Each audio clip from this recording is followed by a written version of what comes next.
So, good afternoon, everyone. Yesterday, we were talking about the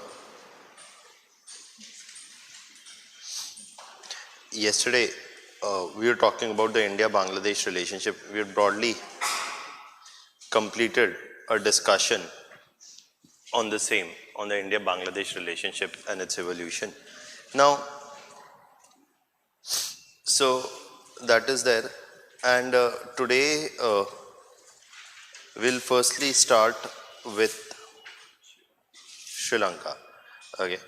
Now, starting with Sri Lanka.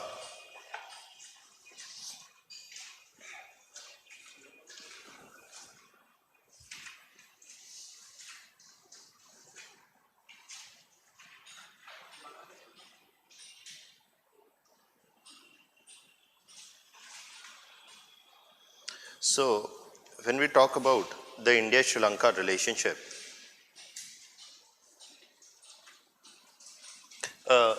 in terms of talking about the India-Sri Lanka relationship,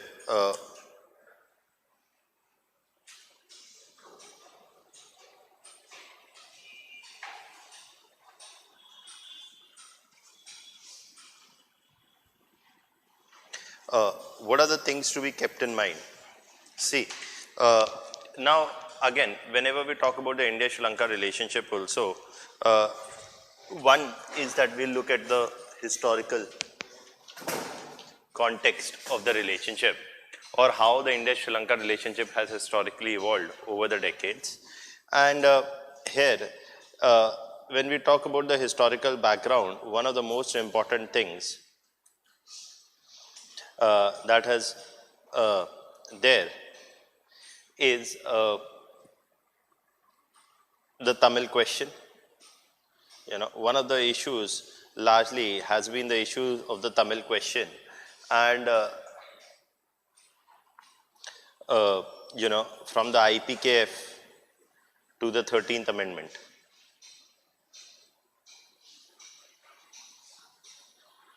And beyond. Okay, that's one question or one major issue. The other issue is the fishermen issue, which is related to another issue of the Kachativu Island.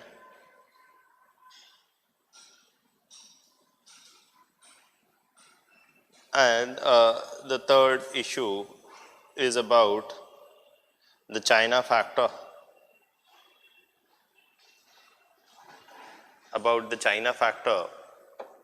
in the India, about the China factor in the India-Bangladesh relationship and its evolution. Sorry, India-Sri Lanka relationship.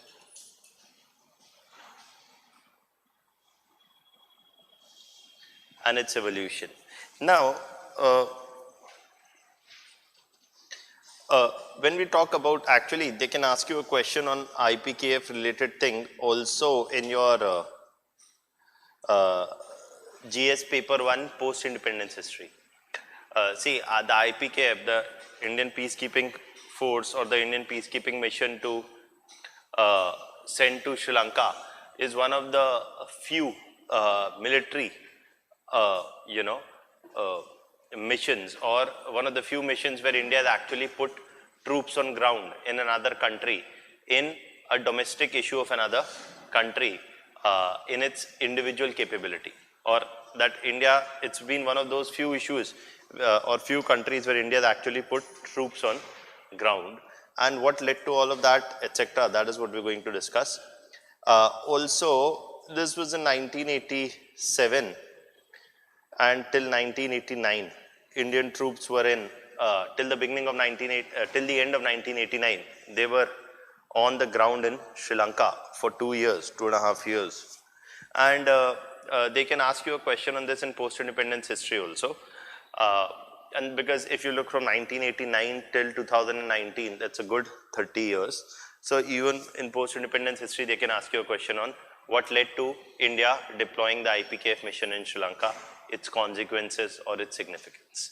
Okay, so that is that. It's an important event of post-independence history.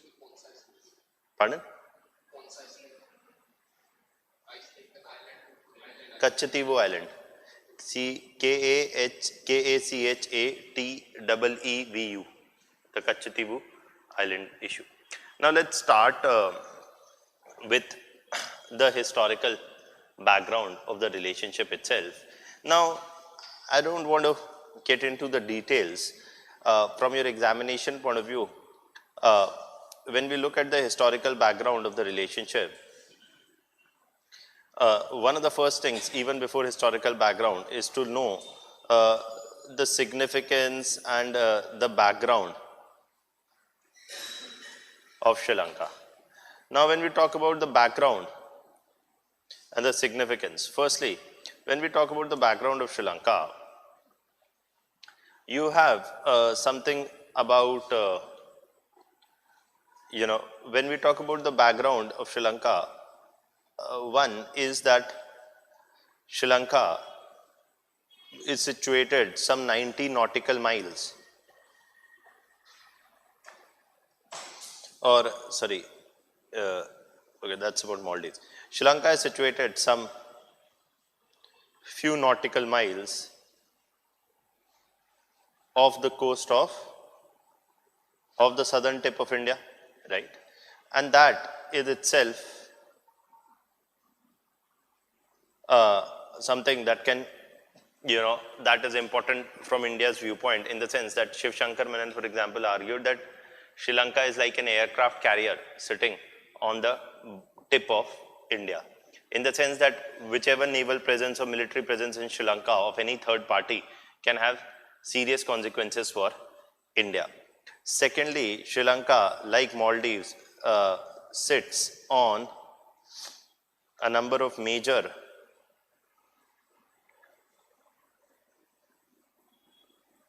trading routes passing through Indian Ocean.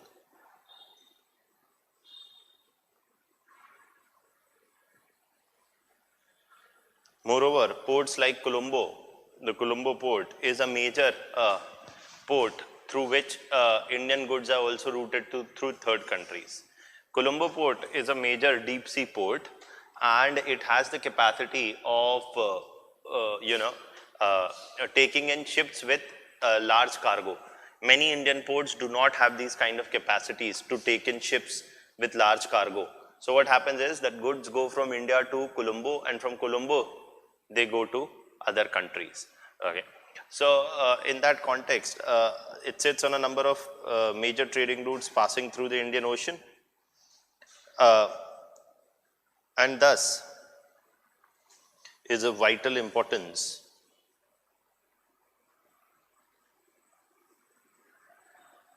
to maintain the safety and security of sea lanes. To maintain the safety and security of sea lanes.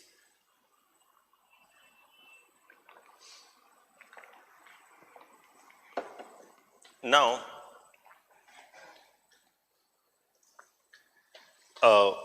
another thing about its background is the factor. Another thing about its background is the factor of Sri Lanka's ethnic composition. Now, when we talk about Sri Lanka's ethnic composition,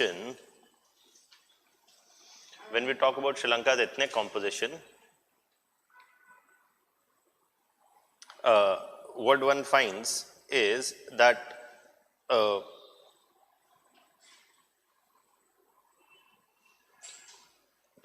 what one knows about Sri Lanka is that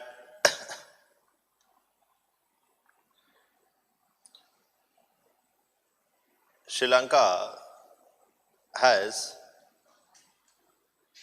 a northern province, and it is in this northern province that a number of Tamils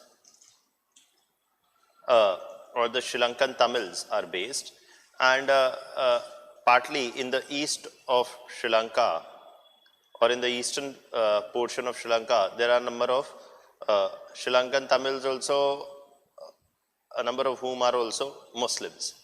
Whereas in the center and in the south, the majority of the population is of the Sinhalese Buddhists. Now, it is in this context that one of the first things to know is that the Tamilian population in Sri Lanka is also of broadly two different types. The Tamilian population in Sri Lanka, the Sri Lankan Tamils can be broadly grouped into two different types. One type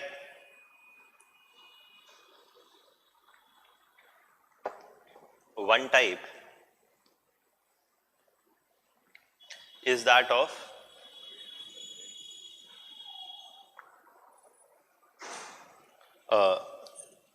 the grouping of Sri Lankan Tamils.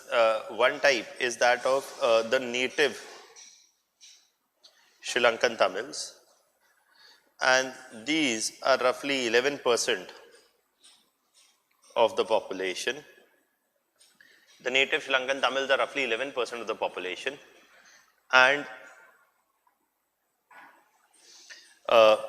they are the ones. See, now one of the things about Sri Lankan Tamils is, let me just first explain briefly, is that when we talk about Sri Lankan Tamils, one of the first things to know is that the Tamilian population in Sri Lanka is of two types. One, you see, Sri Lanka was also what? A British colony. Sri Lanka or Ceylon was also a British colony.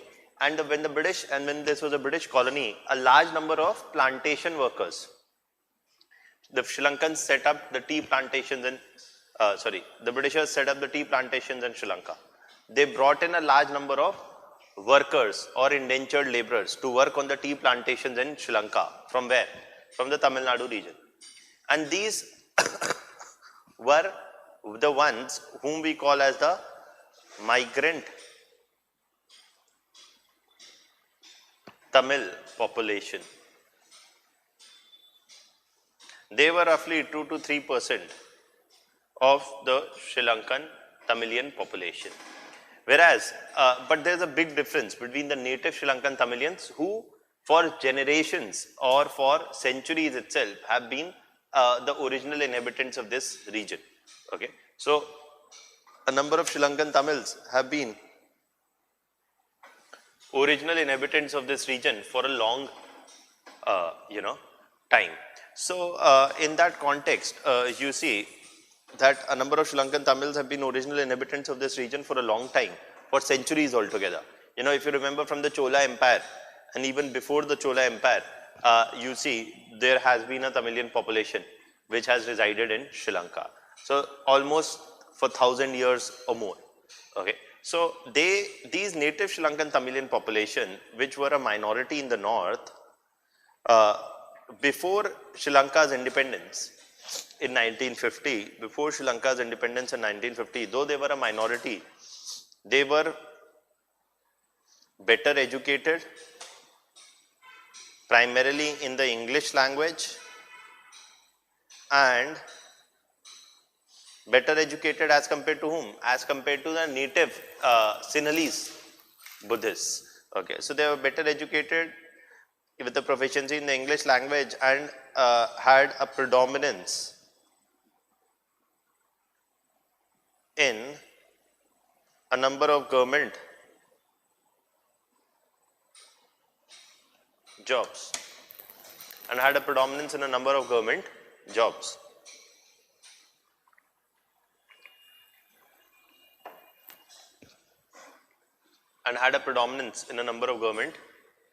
jobs. Now, that's not all. And as compared to whom?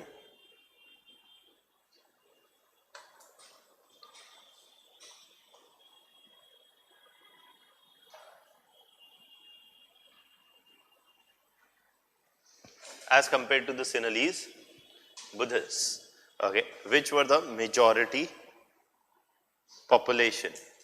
But what about the migrant Tamil population.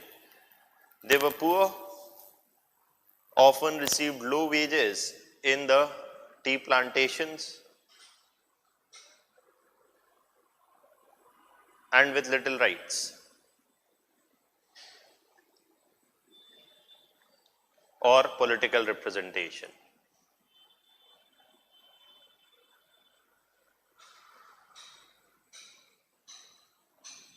So that's the first thing to know about the Sri Lankan Tamils themselves.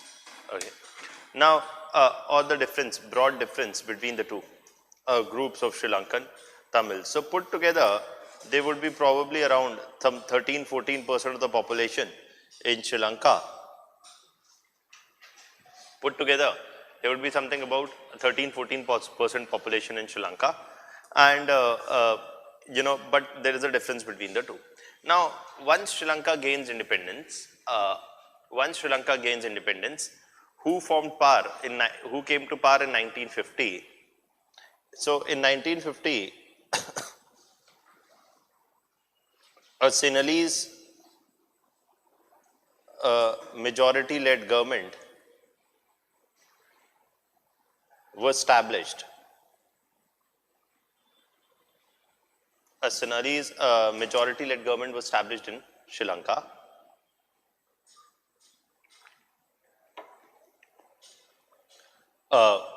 And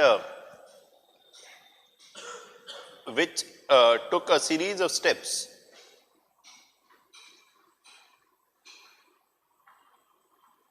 to what? Appropriate the majority of government jobs, or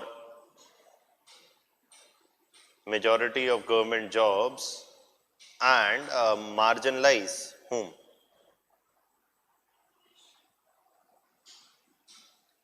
The Sri Lankan Tamils.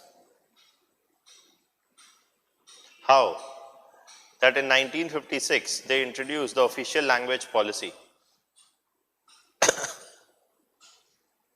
The official language policy was introduced in 1956, and under this official language policy, the Sinhalese was given the status of the only official language. So Sinhalese was given the status of the only official language. Sinhalese was given the status of the only official language. Now this meant what? Neither English nor Tamil. Neither English nor Tamil was to enjoy the status of an official language, only Sinhalese. And this was primarily why? Because the Sinhalese did not, because there were not a large number of Sinhalese educated in the English language and already in government jobs. And this was primarily to ensure that the Sinhalese captured the majority of the government jobs and higher positions. And it was a Sinhalese-led government. And so this is like what? A one language policy. This is like saying that only one language will have the status of a national language, while English and Tamil were not granted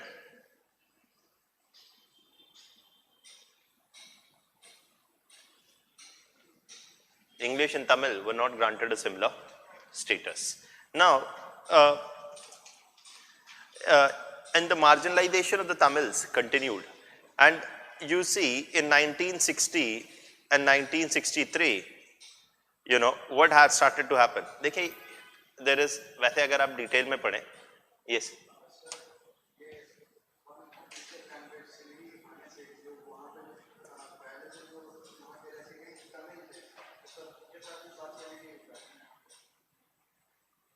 resident Tamils उनके साथ partiality मतलब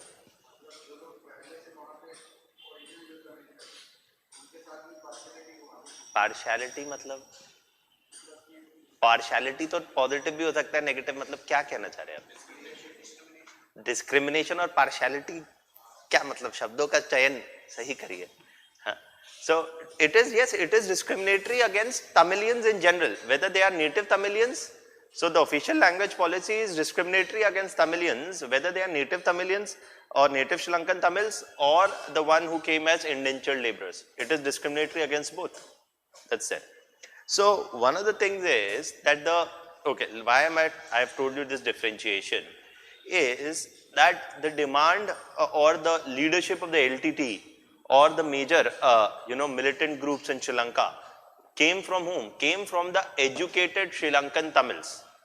Okay, it didn't come from the marginalized 2% of the population, it came from the educated Sri Lankan Tamils. Please understand, all over the world, leadership of any marginalized group often comes from its educated section. And here amongst the Tamilians also the leadership is coming from the Sri Lankan educated Tamilian section. Now, see, if you actually look at the whole Sri Lankan question, it tells you a lot about the India's Kashmir question. Okay, but I mean, obviously nobody is going to ask you such a question in your exam, but there's always that possibility that you can always compare, just for your own understanding. Now, what do you see in 1960 and 63? The Sinhalese government, in a move to consolidate its hold over the northern territories or the northern provinces, officially started sponsoring actions where the Sinhalese could go and buy property. The Sinhalese could go and buy what? Property in the northern provinces. The Sinhalese could go and buy property in the northern provinces. And if the Sinhalese could go and buy property in the northern provinces, this is something that will consolidate the hold of the Buddhists and marginalize the Sinhalese and marginalize the Tamils further. Okay, many a number of people are like, Article 35 hata do or whatever, Article 370, 35, etc. If you remove, then what is the next step? Is that people from Delhi will go to Srinagar and buy property in Srinagar. Okay, but that's if you remove these kind of restrictions from Jammu and Kashmir. But these kind of restrictions exist in elsewhere also, in Himachal Pradesh and in the whole of northeastern states in India. Almost all northeastern states in India, you cannot go and buy property. Okay, almost, not all, but almost all. Including in Himachal Pradesh, you cannot buy property. Including in Jammu and Kashmir, you can't buy property. Because otherwise, there's always this fear of demographic inversion of these states. The population of these states is less. And हमारे पास क्या है North India में? Huge population, sir. And population with surplus money also. So they're like, kahan hai property sasti? Chalo. Okay. So that is it. And that can cause a demographic inversion and more, even political instability in these regions. So in that context, you see, in 1960 and 63, the Sinhalese Buddhist governments, the Sinhalese government officially sponsored a number of settlement projects for Sinhalese.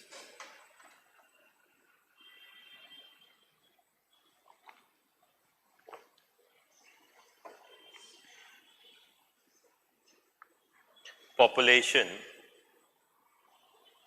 in the northern province, further marginalizing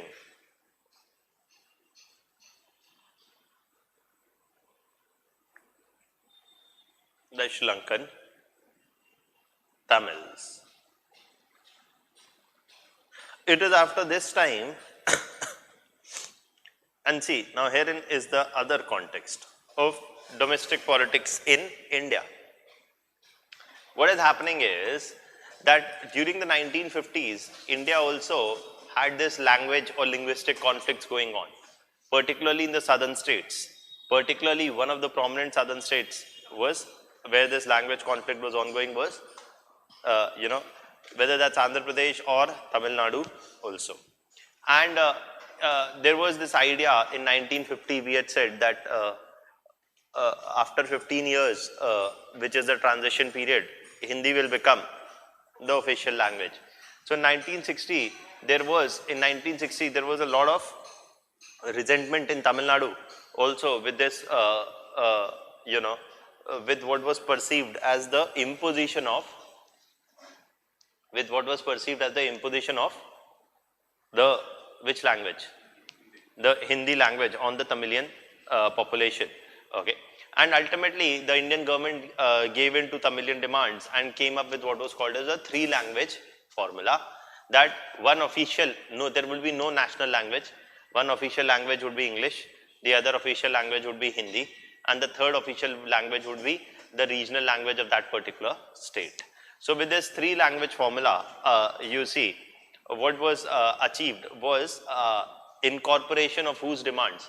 The demands of the Tamilian population in Tamil Nadu. And there had been a number of secessionist voices also, which said that if New Delhi wants to impose Hindi on us in Tamil Nadu, then Tamil Nadu can secede from India and form a union of its own. By 1961-62, these questions had been largely addressed to the satisfaction of the Tamilian population. Parties like the DMK, as you see today, who were earlier secessionists in 1960-61, started taking part in elections. And by 1963, you see there was a certain degree of satisfaction. There was a certain degree of satisfaction in Tamil Nadu that their demands on linguistic accommodation had largely been kept in mind by whom? The Indian government. However, the question still remained, the situation still remained sensitive, because while in India, the Tamilian population's demand had been largely accommodated, in Sri Lanka, it did not seem that any of this was happening. Rather, the opposite was happening. The marginalization of Tamils in Sri Lanka had continued since the 1950s. So in 1960-63, when what happened is that these a large number of settlement projects for Sinhalese population in the northern provinces were being set up, further marginalizing the Sri Lankan Tamils. A number of, what will happen, sir? A number of riots broke out. A number of riots broke out in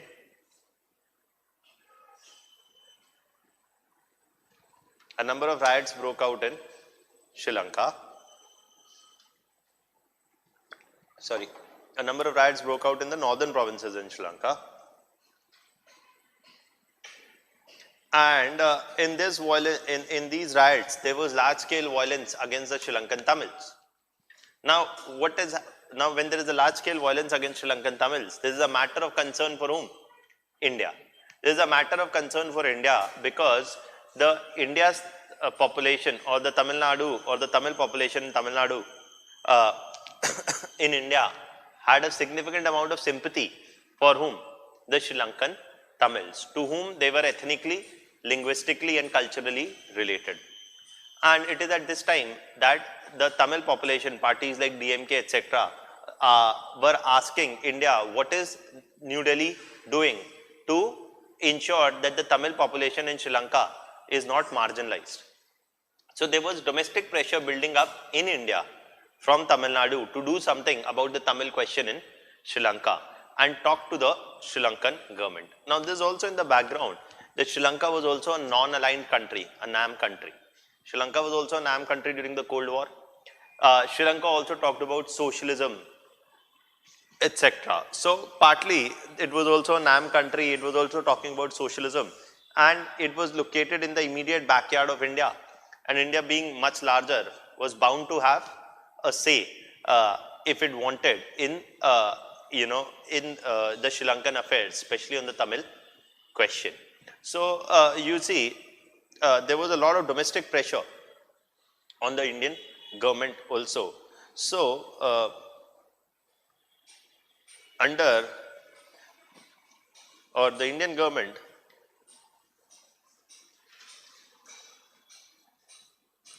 was under considerable domestic pressure.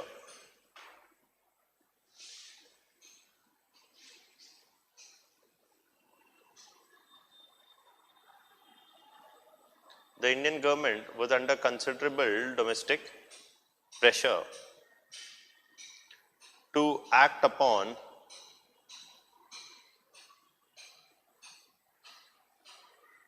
the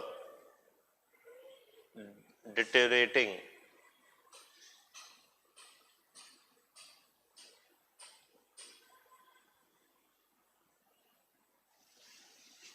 situation in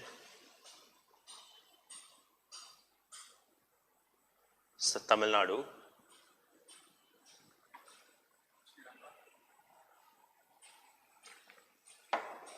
upon the deteriorating situation in Sri Lanka, to secure the rights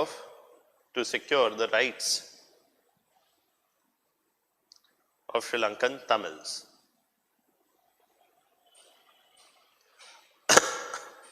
Sorry.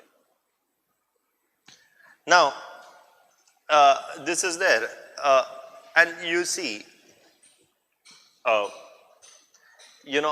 it came to the question of the tea plantation workers or the Tamil migrants, as they were called. When it came to the issue of the Tamil migrants at this point of time, or the migrant Tamilian population, the Sri Lankan government also at this point of time said that this Tamil migrant population is not a Sri Lankan citizen.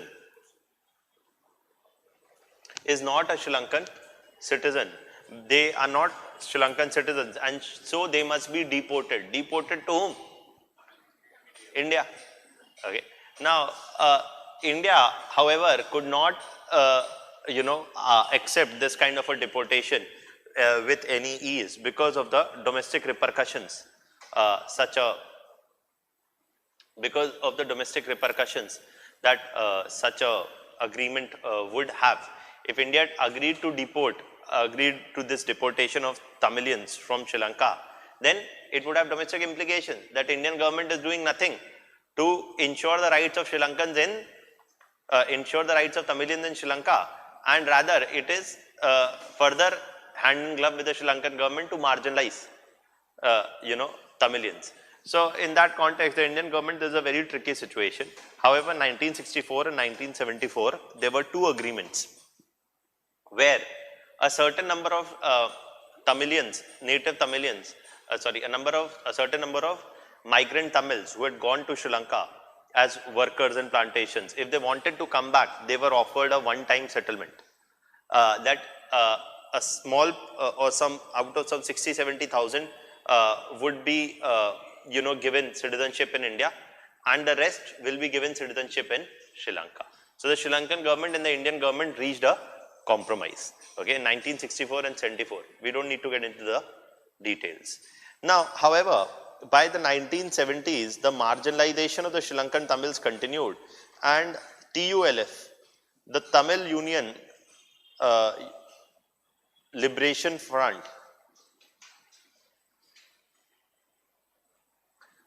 was a political organization formed by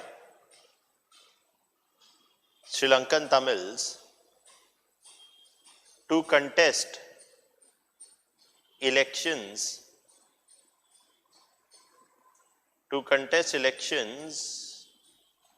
in the north,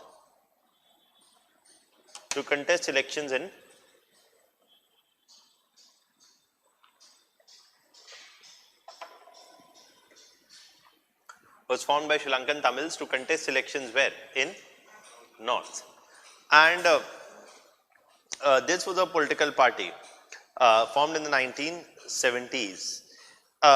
But by the late 1970s or in 1978, also at this point, another group that was emerging was, the more militant group, which would eventually form the LTT, However, in 1978, what was formed? In 1978, actually, a new, the constitution, the Sri Lankan constitution was changed and a new president, and Sri Lanka now became a presidential democracy, and a new president, Jayawardene,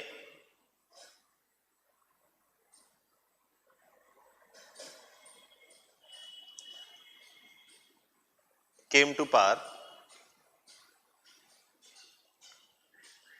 A new president, Jayawardene, came to power, and it is this, and Jayawardene came to power, and Jayawardene first did two things. He further supported the consolidation of the Sri Lankan government hold over northern provinces, including moving in the army over the northern provinces, including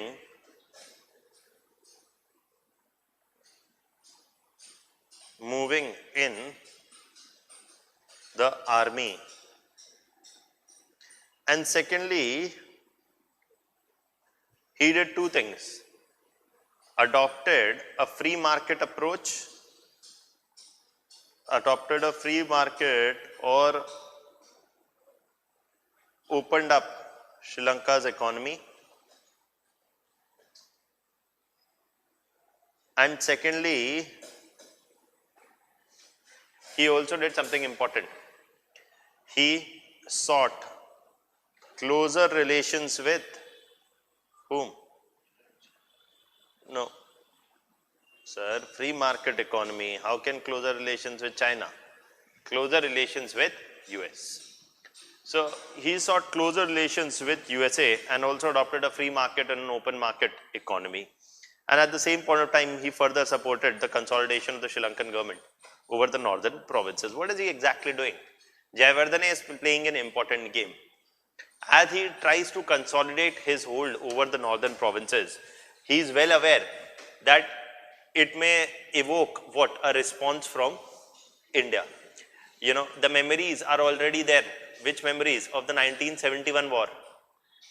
You know, as the situation deteriorated in, East Pakistan, India intervened in the 1971 war. And Jayawardene knows that here, so there is a bigger domestic repercussion for India if Sri Lanka consolidates its hold over North America, over northern provinces. So that is where he's playing a complex game. One side, he wants to consolidate his hold over the northern provinces. On the other side, he is adopting an open trade regime. He's moving away from non-alignment and socialism, adopting an open trade regime and seeking closer relations with USA. In fact, Jayawardene started talks with USA. USA was keen to set up a listening post or a radar post in northern Sri Lanka. Okay, so he was in talks with the US government, which also wanted to set up a naval, not a naval base as such, but a listening post where they would place their radars to monitor the movement of ships, etc. Now, why is he saying so? Why is he trying to move closer to US?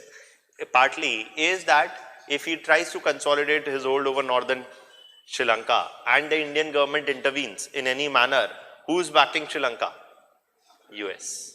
Okay, so he's playing a complex game there, and that is what is his idea at this point of time. And as he moved in the army in northern Sri Lanka, you see 1980 and 1983, large anti-Tamil riots broke out in northern Sri Lanka and other parts also. Now, what is the point here actually? I've not been telling you the complete story because it's a bit more complicated. The TULF was formed in the 1970s, and after the formation of the TULF, you see, the TULF was a political party which wanted to contest elections and all of that. But at the same point of time, a militant group also arose in the late 1970s, and that is the LTT. LTT, or the Liberation Tigers of Tamil Elam. Okay, so the LTT formed the Liberation Tigers for Tamil Elam. Elam means what? Nation. Nation of whom? Tamil people. Okay, so the Liberation Tiger of Tamil Elam formed in late 1970s was a militant group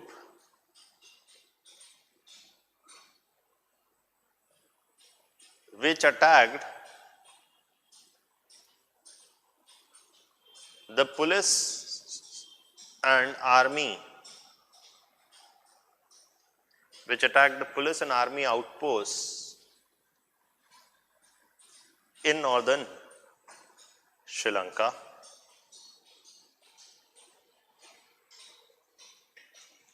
And LTT was formed by Prabhakaran. Prabhakaran formed the LTT, and this was a militant organization. Now, LTT adopted the symbol of the roaring tiger. Okay, LTT had its flag, and its flag was based on the symbol of the roaring tiger. And where did this roaring tiger symbol come from? It came from the Chola Empire. The Chola Empire also had this symbol of the roaring tiger. So they said that we are reviving what? The Chola Empire. And because we are reviving the Chola Empire ruled from where? The Chola Empire was composed of what? The Tamil regions. Whether that is in Tamil Nadu in India or in Sri Lanka. The Chola Empire also controlled Sri Lanka. So they're saying that we will revive the Chola Empire in a way. That's indirectly what they're saying. That is why they adopted that symbol and said that we will establish a strong unified Tamil nation. Now, talk of a strong unified Tamil nation could have consequences for India as well. In the sense that if they meant by Tamil nation what? Including Tamil Nadu as well as northern portions of Sri Lanka, then that's a problem for India's territorial integrity also. Right? That is there. And how are they going to do it? They're going to pick up arms. And they will, because they said that, all this talks, etc., to the Sri Lankan government has not worked. The TULF is a weak force or is a weak political entity. It can never secure the light of Sri Lankan Tamils. It is important to pick up arms. And that is why the LTT had been formed. The LTT formed by Prabhakaran. Prabhakaran is one of those guys who must be thoroughly respected. Because whatever he did with absolute perfection. Okay. So, you've seen that series, Narcos? Arre, kuch nahi hai Narcos. Sir, Narcos, if ever Netflix was to decide to make a bigger series, it should make it on Prabhakaran.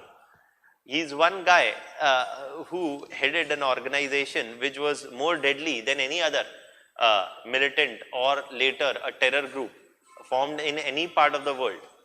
Okay. In the sense that firstly, as I always say, that Prabhakaran began his career. How?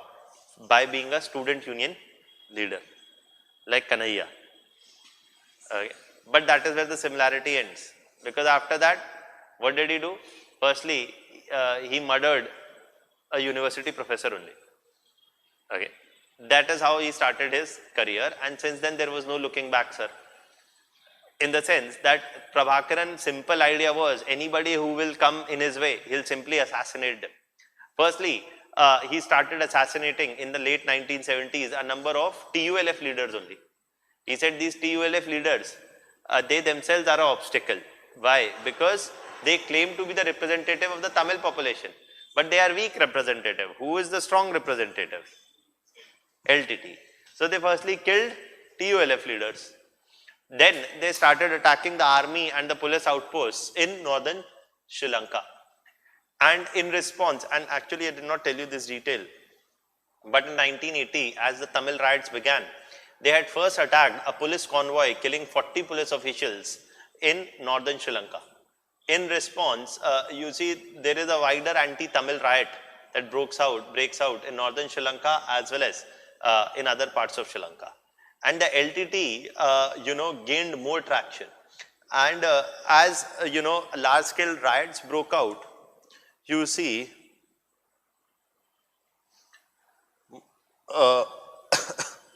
more than 2 lakh refugees, more than 2 lakh Sri Lankan Tamil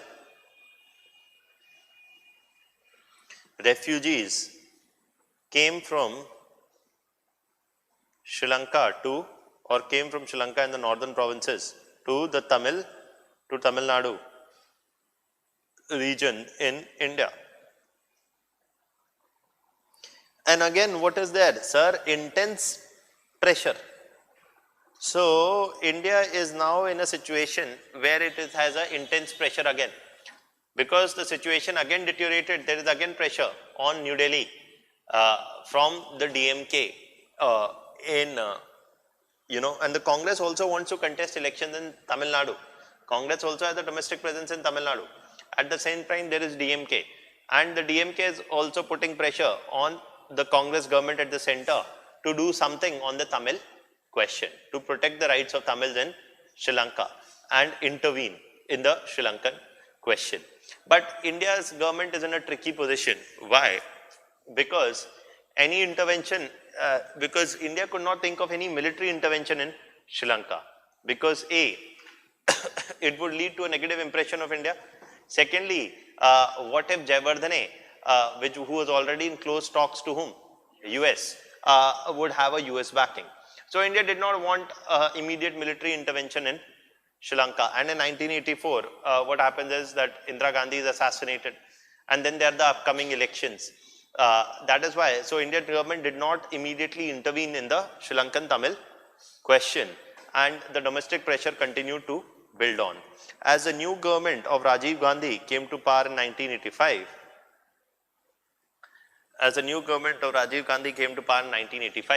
the Sri Lankan Tamil question is only getting worse. The LTT has become a major force. It has become experts in guerrilla warfare and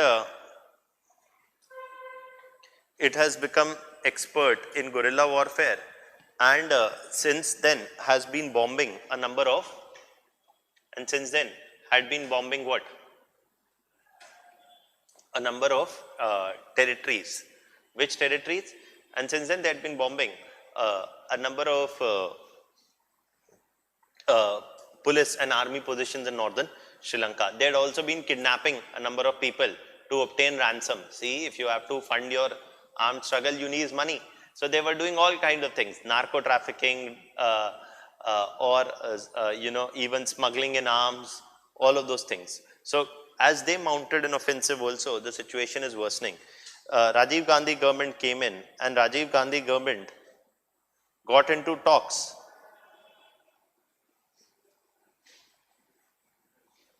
with whom? The Rajiv Gandhi government got into talks with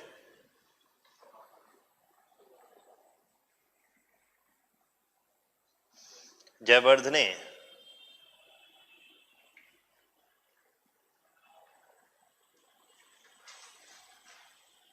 and urged for a peaceful settlement of the dispute.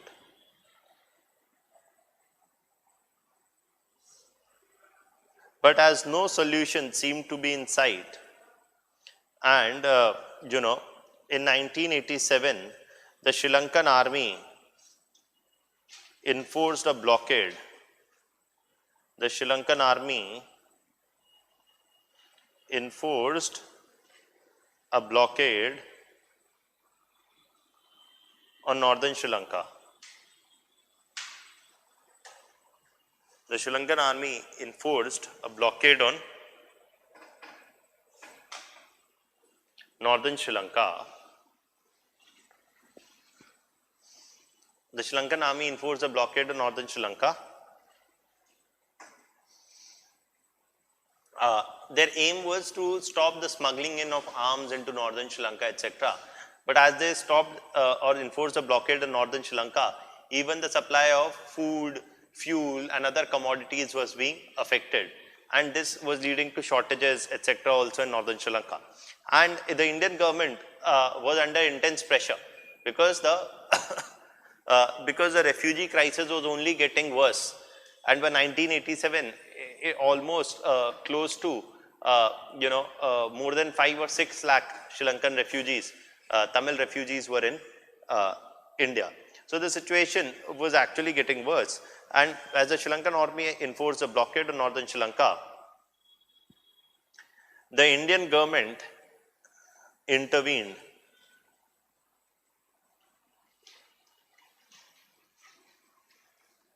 to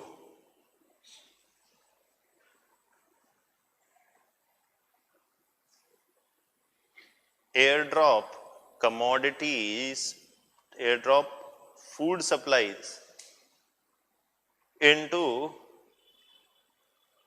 northern provinces. Now, to airdrop food supplies into northern provinces. Now, where is this logic coming from? To airdrop food supplies into northern provinces. Well, see, to airdrop food supplies into northern provinces, where is all of this logic coming from?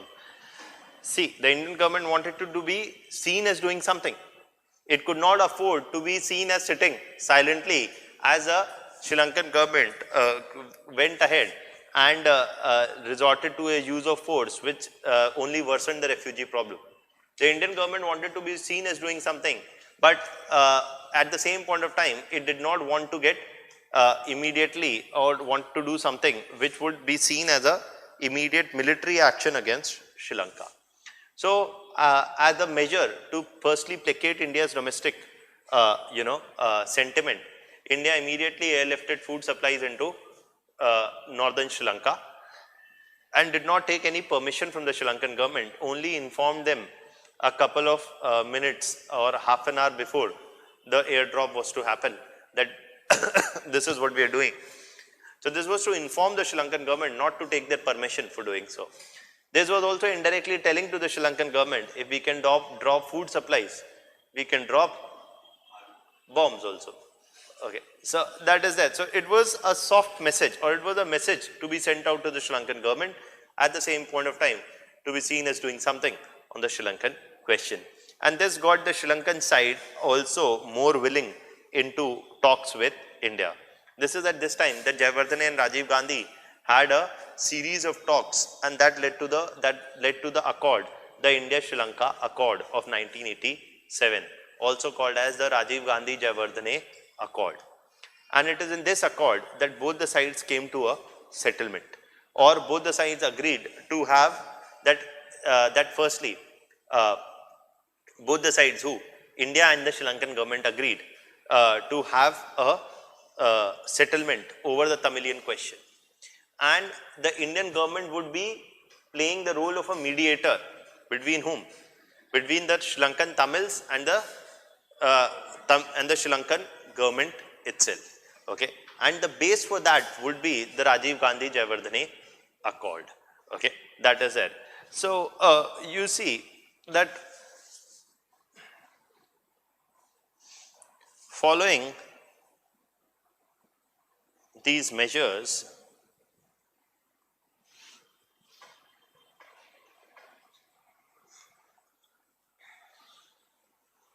the Rajiv Gandhi Jayawardene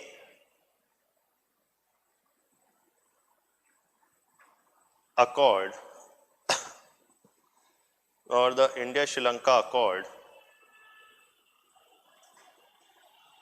or the India-Sri Lanka Accord,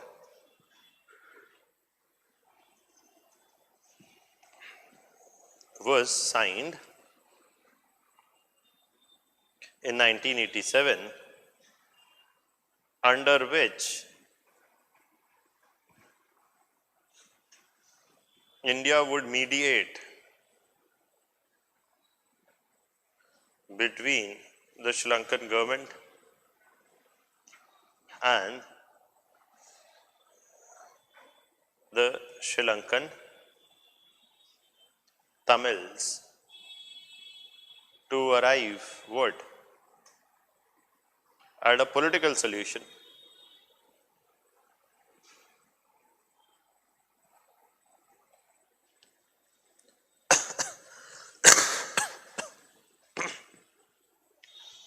To arrive at a political solution. Now, to arrive at a political solution. Now, under this, firstly, see, to arrive at a political solution, Sri Lankan Tamils were the foremost group representing Sri Lankan Tamils, or the foremost political voice of Sri Lankan Tamils at this point of time was whom? The LTT, which was the most powerful militant group also amongst the Sri Lankan Tamils, and at the same point of time also was the most vocal on the Sri Lankan Tamil question. So, the Indian government was to practically negotiate between LTT on the one side and the Sri Lankan government on the other. So, the first thing, so under this, first, the accord required LTT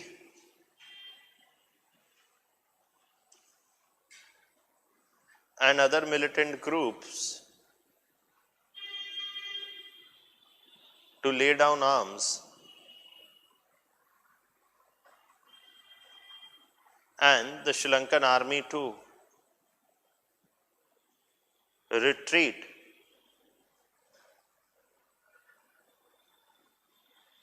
to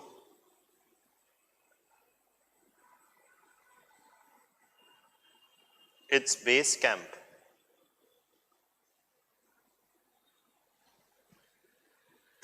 And the Sri Lankan army to retreat to its base camps. Okay. That both the sides will firstly, so there should be firstly a ceasefire. Once ceasefire is done, then next thing should happen. And that is, the Indian government said that India supports a strong, unified Sri Lanka. India supports a strong, unified Sri Lanka. At the same time, India said that, however, the Sri Lankan Tamils are a major ethnic group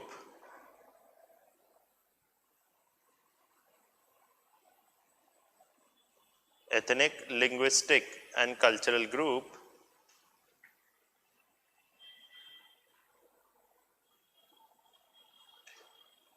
whose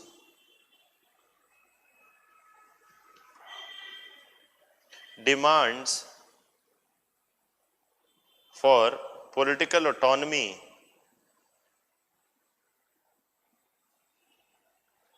must be accommodated under what?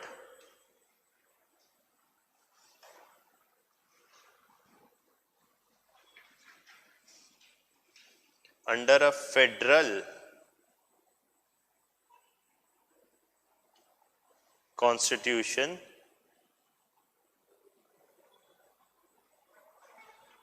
and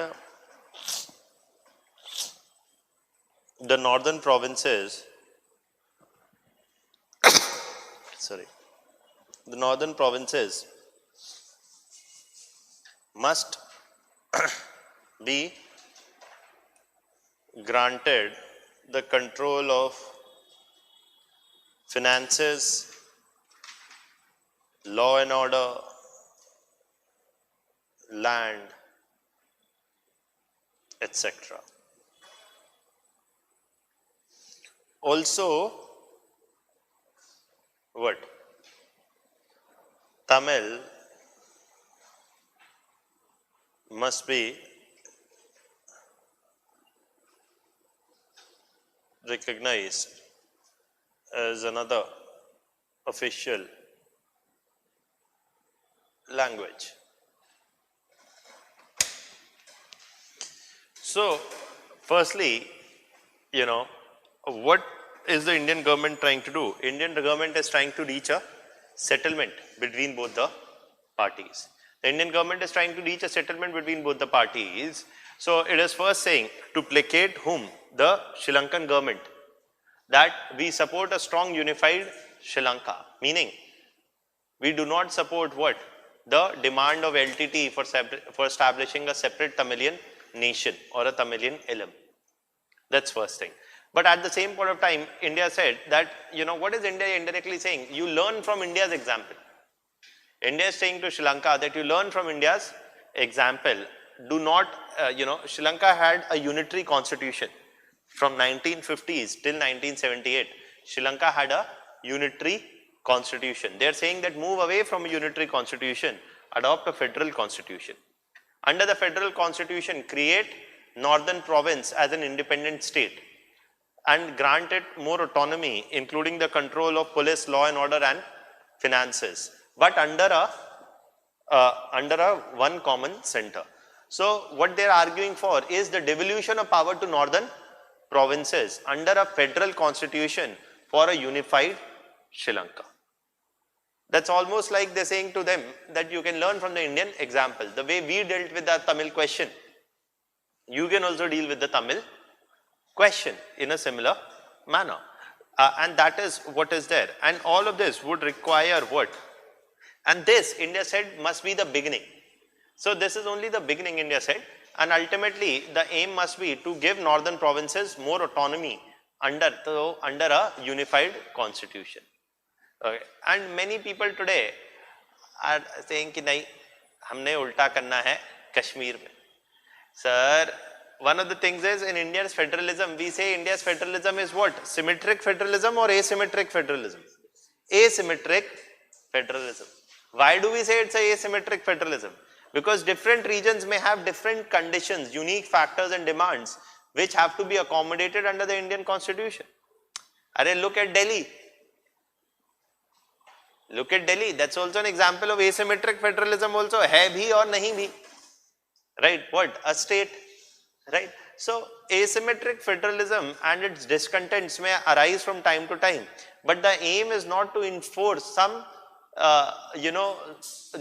some uniformity which does what? Which does not take into consideration the unique history, geography or other socio-economic factors also. Okay, that is why federalism is supposed to, take into consideration all these factors as well. Okay, I mean, you look at Haryana and Punjab. Both want Chandigarh. So, ठीक है, हमने बोला Chandigarh Union Territory. Haryana also has offices in Chandigarh. Punjab government also has offices in Chandigarh. So that is that. So asymmetric federalism is partly what is the way of accommodating what? Diversity. Okay. So these changes were to be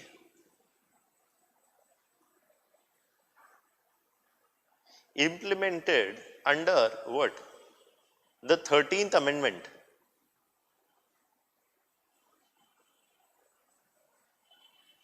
to the Sri Lankan Constitution. These changes were to be implemented under the 13th Amendment to the Sri Lankan Constitution. And however, for implementing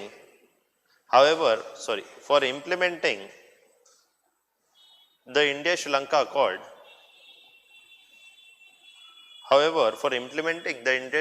Accord, firstly what had to be done? The first condition had to be fulfilled.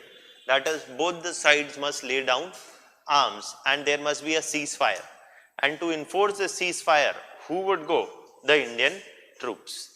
So, however, for implementing the India-Sri Lanka Accord, an immediate ceasefire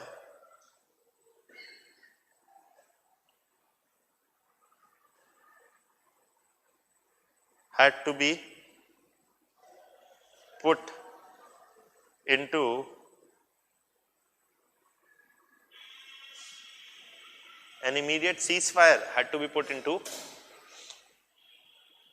implementation. For implementing the India-Sri Lanka Accord, an immediate ceasefire had to be put into implementation.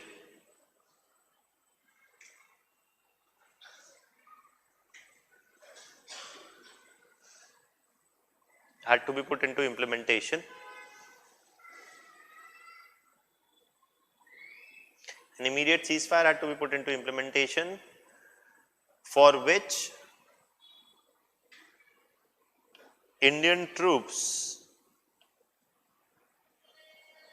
were deployed under the IPKF, the Indian Peacekeeping Force.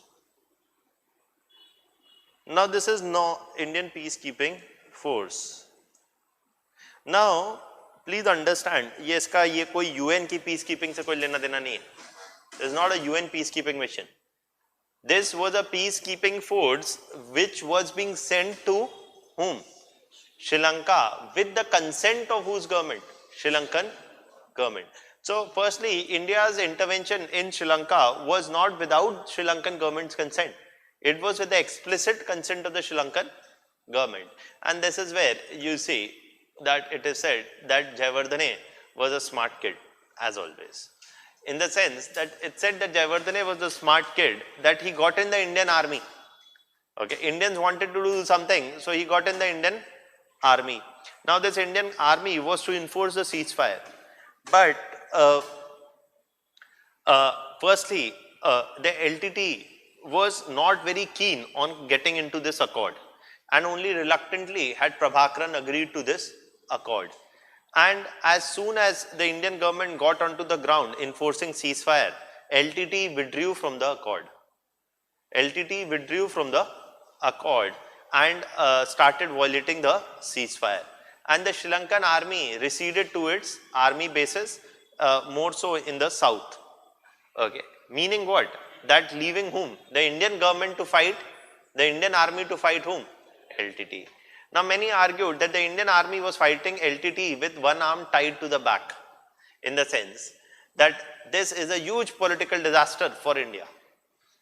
Okay, that rather than going to Sri Lanka and ensuring that the question is solved in a manner that it ends the marginalization of Tamils, Indian army is standing in Sri Lanka fighting whom?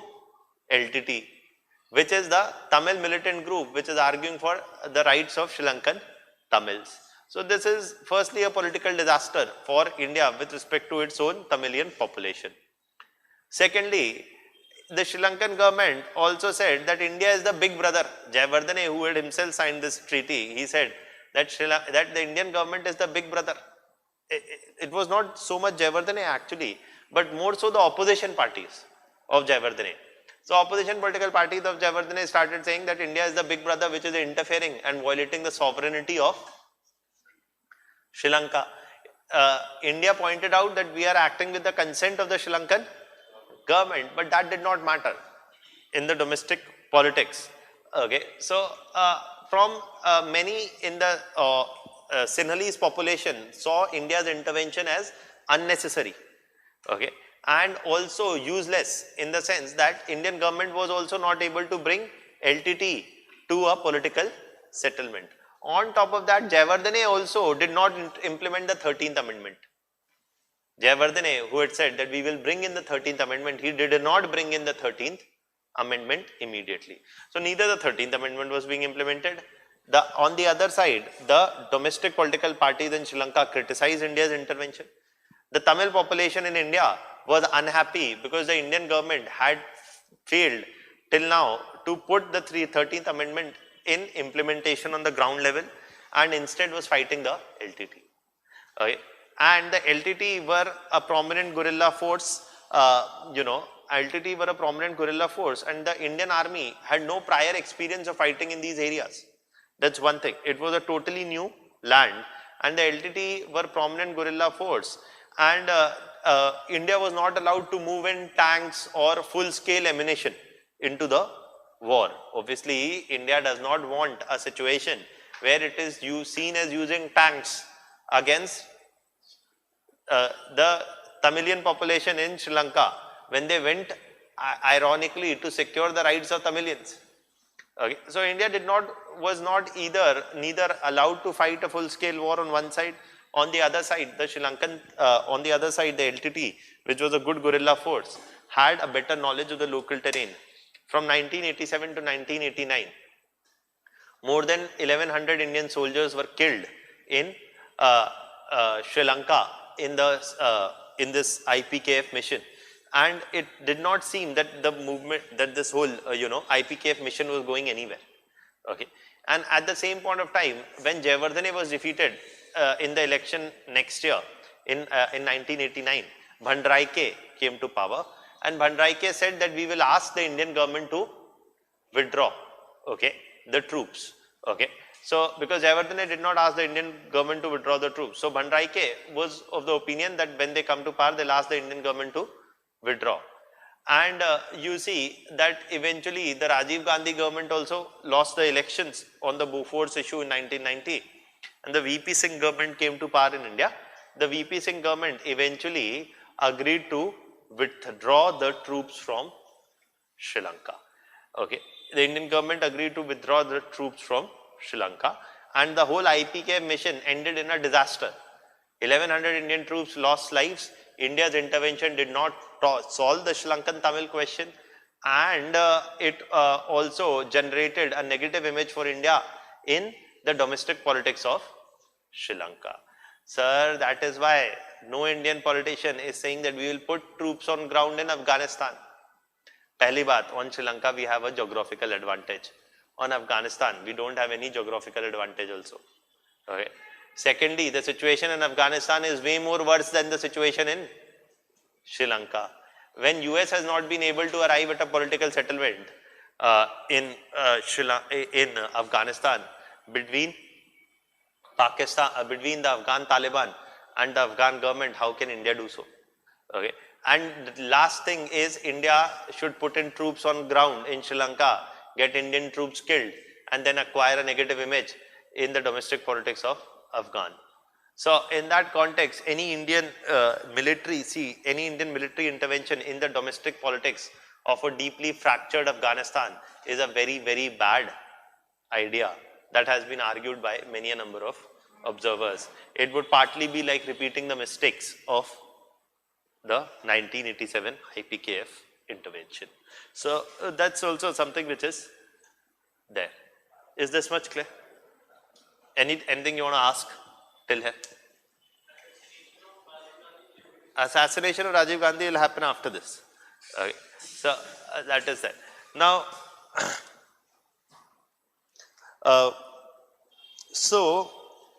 you see, were deployed under the India. However, between 1987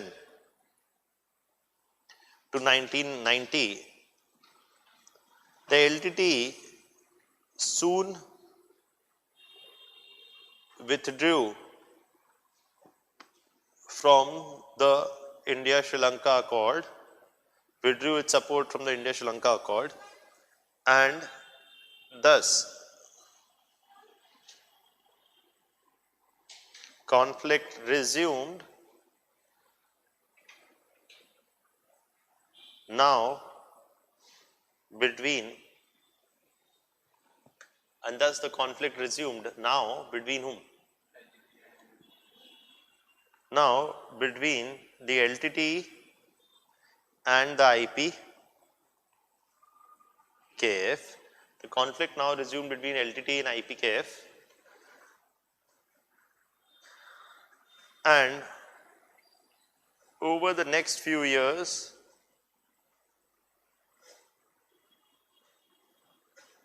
and IPKF in 1987, and over the next few years, more than 1100 Indian soldiers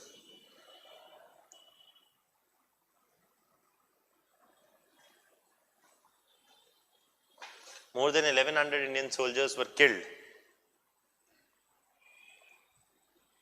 More than 1100 Indian soldiers were killed in the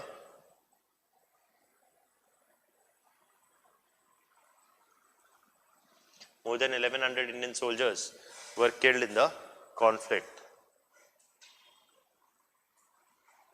And in 1990, India agreed to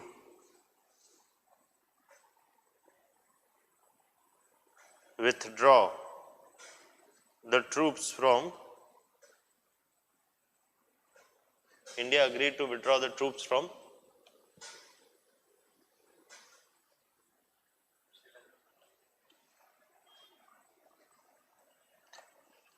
Sri Lanka.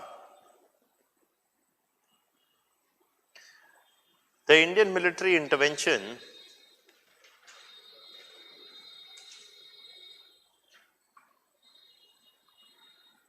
in Sri Lanka turned out to be a huge setback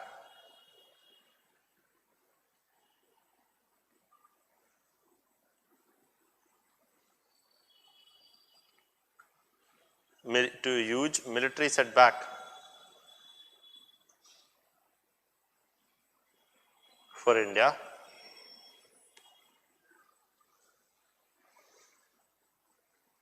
The 13th Amendment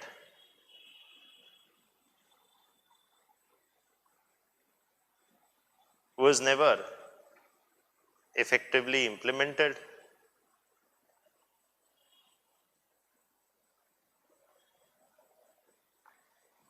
The 13th Amendment was never effectively implemented by the Sri Lankan government, while the LTT continued its military offensive. Now, ultimately, India withdrew its troops, from Sri Lanka, and eventually, after 1990, there were the upcoming elections in Tamil Nadu, and Rajiv Gandhi was there in the electoral campaign. Eventually, he was assassinated by members of the LTT based in Tamil Nadu. He was assassinated in the bomb attack by the members of LTT based in Tamil Nadu. So it is in this context that this is something which triggered a lot of debate. Okay, firstly, as the Indian Prime Minister was assassinated by the members of the LTT, till it brought about a huge shift in India's position on the Tamil question in Sri Lanka, in the sense that during the 1980s, India was trying to intervene between the LTT and the Sri Lankan government in a manner that the LTT's views were also heard, and there was an effort by India to get those views accommodated with the Sri Lankan government. Also, in the domestic politics of India, in the domestic politics of especially Tamil Nadu, there was a significant support for the LTT, which was partly a militant group and was seen as being the only voice trying to protect whose interest? Tamil interest. Okay. And however, the assassination of Rajiv Gandhi changed both the things. Firstly, the domestic political sentiment in Tamil Nadu itself turned against the LTT, and the assassination of Rajiv Gandhi generated a huge sympathy for whom? Congress in Tamil Nadu. So much so that after the assassination of Rajiv Gandhi, when the elections were held in 1992 in Tamil Nadu, Congress formed the government in Tamil Nadu. Okay, so there was a huge wave of sympathy firstly in the domestic politics of Tamil Nadu for Congress and the assassination of Rajiv Gandhi. That's one thing. Secondly, the position of New Delhi also hardened. After this point of time, the Indian government refused to intervene in any manner in the Sri Lankan question to intervene between the Sri Lankan government and the LTT. So the assassination of Rajiv Gandhi changed a lot of things, and India largely adopted a hands-off approach from the Sri Lankan question. And you see that next year even Bhandaraike was assassinated. So firstly, in the Indian Prime Minister is assassinated, the next year the Sri Lankan Prime Minister is also assassinated by LTT. LTT is not a small group, sir. It is a very deadly terror group. By this time, they would assassinate anybody and everybody whom they perceived as a threat. They assassinated Indian Prime Minister, Sri Lankan Prime Minister, Sri Lankan Foreign Minister, also attempted to assassinate the army chief of Sri Lanka. So in the sense that it's a powerful militant group, and by the late 1990s, by late 1990s, what is happening is that the Sri Lankan army again started a military offensive against whom? LTT. Now the Indian government did not intervene at this time in any public manner. But in 2001, you see, so following the assassination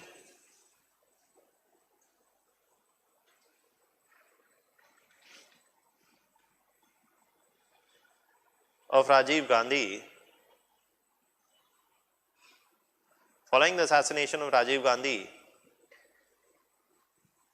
India's domestic public sentiment and New Delhi's position hardened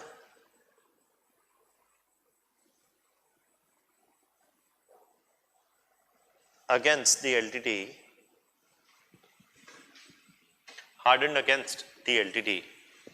okay,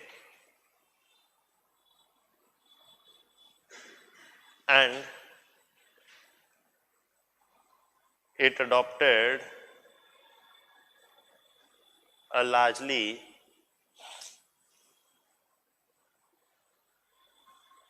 hands-off approach. Now,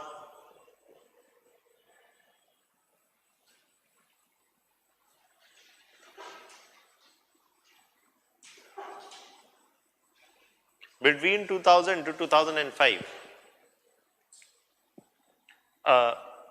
Norway tried to mediate between the Sri Lankan government and LTT. However,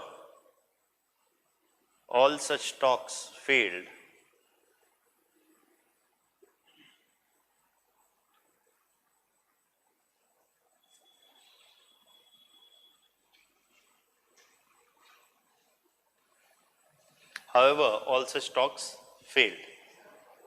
Norway, actually, the international community, the matter was being taken up in the United Nations, and Norway was appointed as a mediator with the consent of both LTT and the Sri Lankan government. As a mediator with the consent of both LTT and Sri Lankan government. And Norway was appointed because it was seen as a neutral third party, not having any immediate interest at the same point of time in the whole situation, or where it was not perceived to be taking as sides either in favor or being partial towards any of the groups. Also, Norway or Oslo, in Oslo, there is the IPCS, the Institute of Peace and Conflict Studies, who play often an expert role in suggesting solutions as well as mediating on such conflict-related matters elsewhere also. So Norway was the one which took the lead in the whole negotiation process. However, the negotiations did not yield any result. India largely stayed out of this process deliberately. And yes.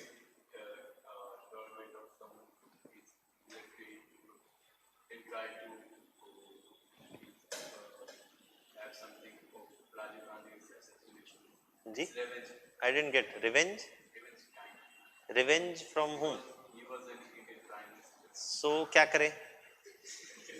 Tomorrow if Indian Prime Minister is assassinated, तो हम क्या करेंगे?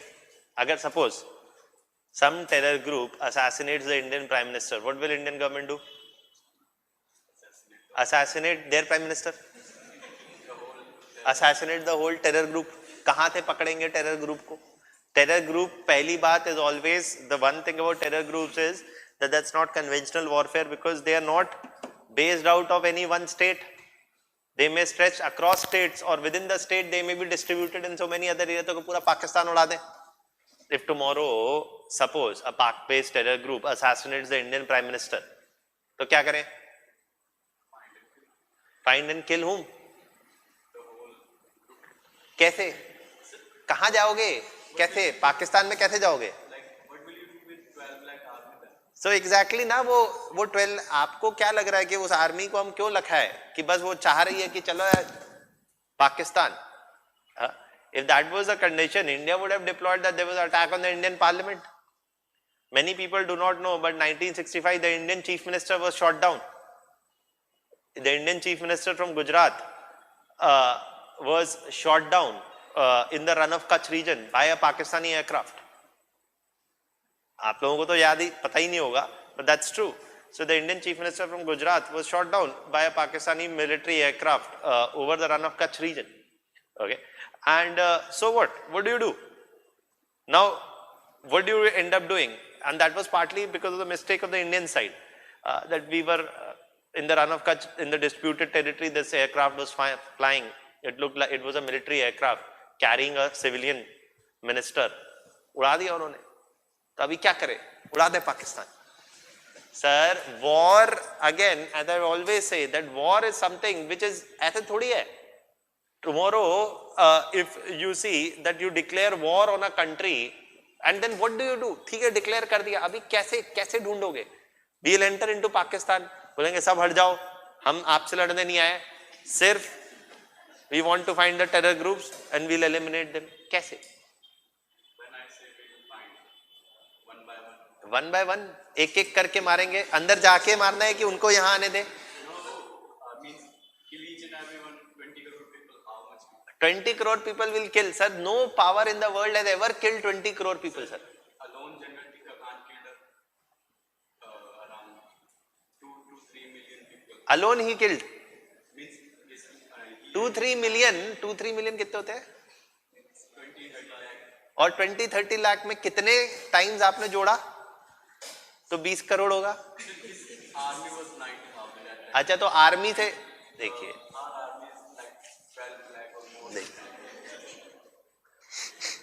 I totally sympathize that we should reduce the population of Earth also by 20 crores and eliminate each and everybody in Pakistan. But that's practically not possible to do. If that would have been possible, you know, every other country would have bombed out every other country and killed them and eliminated them. At the height of World War II, sir, at the height of World War II, 20 million people are killed. 20 million people कितने होते हैं? 2 crore. 20 million कितने हुए? 2 crore. 50-60 million. अब आप estimate, चलिए 50 मान लीजिए. अभी बताइए कितने हुए? आप क्या करना चाह रहे हैं? वर्ल्ड वॉर 2 into 4, वो भी सिर्फ पाकिस्तान पे. अरे कुछ तो लॉजिक. अरे एटलीस्ट आधे मार दे.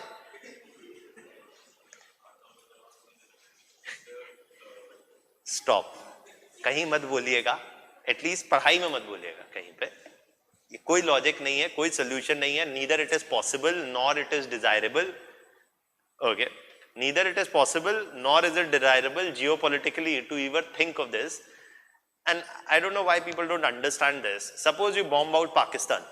You kill 20 crore people, then Pakistan will be, suppose, even if that's possible in some parallel world. Now what do you do with that land? India will take over the land, then Indians will go and sit there. It will, हमारे को वैसे भी land की जरूरत है, so we'll go and settle there. What will China do?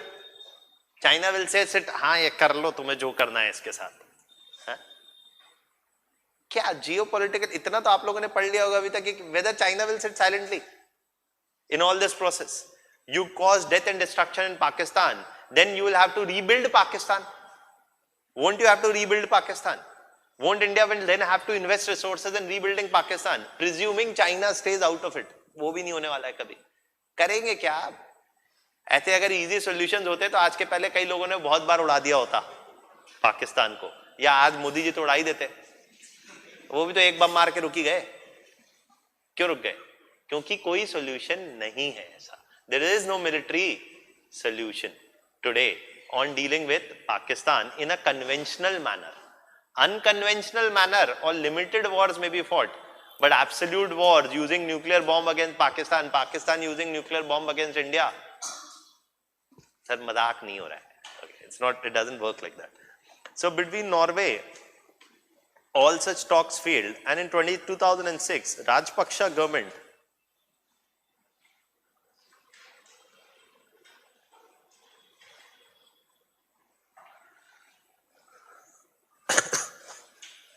came to power. Now Rajpaksha government came to power in 2006, and Rajpaksha is now playing the different game. Rajpaksha is like determined to launch a military offensive against whom? LTT. Once the talks had anyways failed, Rajpaksha is now determined to launch a full-scale end-game battle against the LTT. And he launched a wider military offensive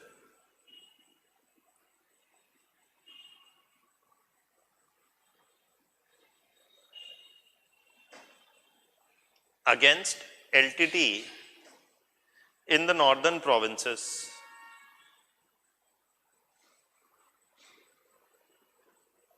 At the same point of time, he actively approached whom?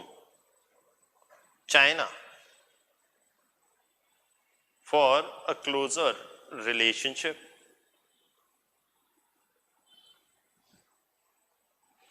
And what is India doing at this time? India is largely staying silent. India is not sponsoring or supporting any resolution against the Sri Lankan government that it had launched a military offensive against LTT. Indian government largely stays silent. It offered no support nor any mediation on behalf of the LTT or to bring the LTT to table. India stayed largely out of it, despite the DMK was in power in the coalition at the center. So under the UPA 1, DMK was in power in the coalition at the center. Neither the DMK nor the Congress government said anything as the Rajpaksha government launched a full-scale military offensive against the LTT. And by 2009, over the next 4 years, Rajpaksha's, under Rajpaksha, the Sri Lankan army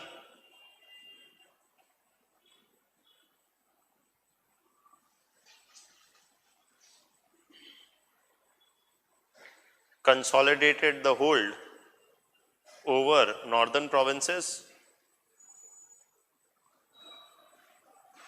consolidated the hold over northern provinces,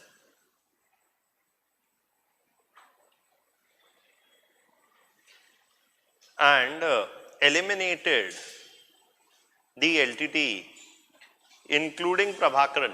See, there was a very long and bloody fight in these 3 years. The LTT was using, for example, both the sides were putting mines, okay, to stop the other side, and the LTT was also using human shields. So they were using Sri Lankan Tamils only as a human shield to stop the Sri Lankan army. So they were using Tamilian population only as human shields to stop the Sri Lankan army. Okay. At the same time, the Sri Lankan army also used a number of human shields. So both sides use human shields, but the use was much bigger by whom? The LTT. Okay. So it was a very bloody onslaught that went on for a couple of years at this point of time. And as this onslaught went on for a couple of years, at this point of time, India largely stayed out of it. And in 2009, even Prabhakaran is captured and killed. Okay, Prabhakaran is captured and killed by whom? The Sri Lankan army. And not just Prabhakaran is captured and killed, the whole family of Prabhakaran is killed, including his wife, including his children. Everybody is killed. Following this in 2009, if the militancy came to, or the insurgency came to an end, the question was, what happens after this? In the sense that immediately after this, the question was that, okay, now the LTT was over. But if the militancy was over, the political marginalization of Tamil had yet not been addressed. Rajpaksha said that we will implement what? The 13th Amendment. We'll implement the 13th Amendment, and what was said by now was the 13th Amendment plus. That we'll implement the 13th Amendment plus, establish a federal constitution, establish a independent government in the northern provinces, etc., under a one common constitution. But none of this has been done since then. In fact, Rajpaksha, is taking credit for this military offensive against the LTT. Eliminating the LTT, Rajpaksha wins the second term in 2010. Rajpaksha won the second term in 2010. See, I told you, winning wars is a way of winning popularity. Right? So he won the elections and came to power again in 2010. However, in 2010, there were demands by partly the international, by the United Nations and by other countries also, for a deeper investigation into the war crimes committed both by LTT and the Sri Lankan army. Okay, and it is at this time, now that LTT was out of the situation, and what was the situation was that the Sri Lankan army had moved into north and had taken control of more than 40% of the land in the northern provinces, while eliminating whom? LTT. So actually the whole northern province became a Sri Lankan army controlled area. The need was now to bring back the Sri Lankan army from the northern provinces, establish a provincial government in the northern provinces, give it powers, etc. Political devolution of power to the northern provinces had to be done, and an investigation into war crimes was required. However, none of this actually happened. Though the Sri Lankan government established the LLRC, the Lessons Learned and Reconciliation Commission. Reconciliation required firstly that the Sri Lankan army must be withdrawn and the 13th Amendment must be put into place. But none of this actually has happened since then. The Rajpaksha government instead, because to deal with international criticism, etc., the Rajpaksha government started moving closer to China. India also supported at this time a United Nations resolution sanctioning whom? Demanding that the Sri Lankan government implement the 13th Amendment and launch an investigation into war crimes. So Indian government at this time took a position on upholding human rights in Sri Lanka. At the same point of time, the Sri Lankan government tilted more towards China, partly also as the Chinese were keen after 2011 and 12, with the whole One Belt, One Road initiative kind of thing. So between 2010 to 2014, this is what is happening. Okay, the Chinese show an increasing interest in investment projects where? In Sri Lanka. And the Chinese are backing the Sri Lankan government at the United Nations also, and provided support to Rajpaksha's government at the United Nations also, and is willing to invest in the Sri Lankan economy also. So that is what is happening. That between 2010 and 14,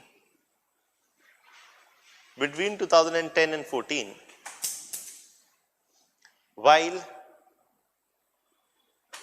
the international community and India urged Sri Lanka and Rajapaksa's government for an investigation into the war crimes, for an investigation into the war crimes and a implementation of 13th Amendment plus for devolution of power to the northern provinces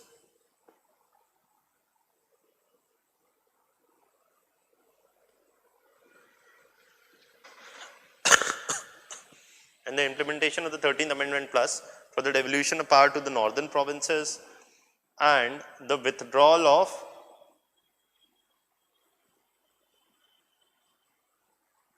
army from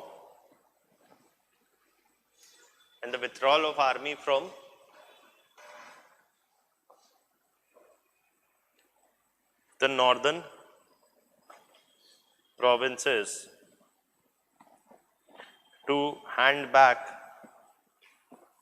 the land, the northern provinces to hand back the land to whom?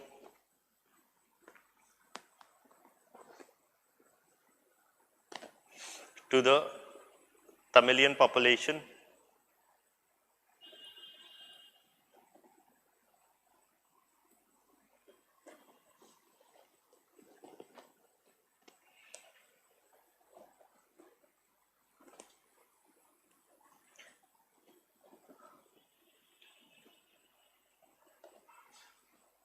Rajapaksa's government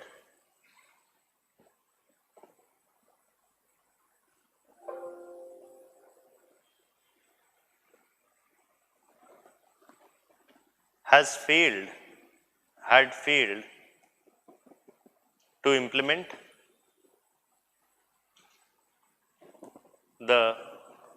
these reforms,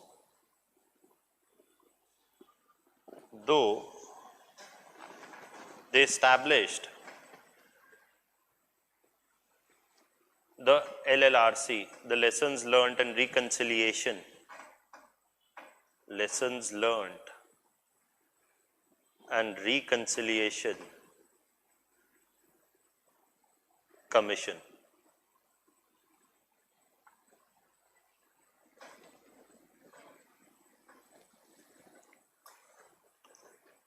Rather, between 2010 to 14,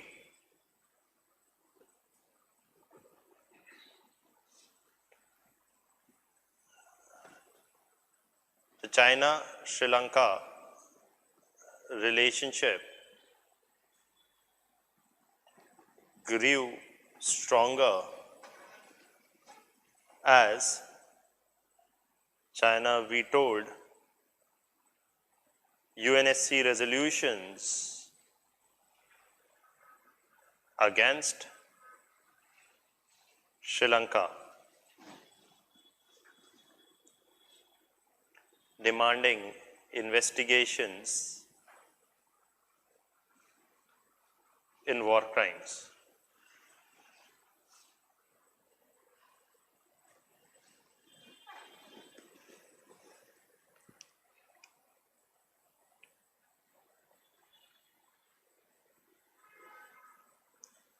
Also,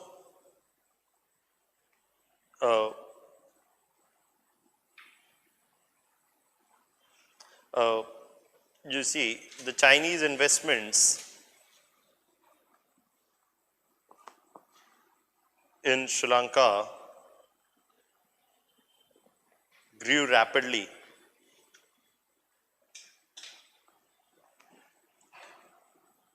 as Sri Lanka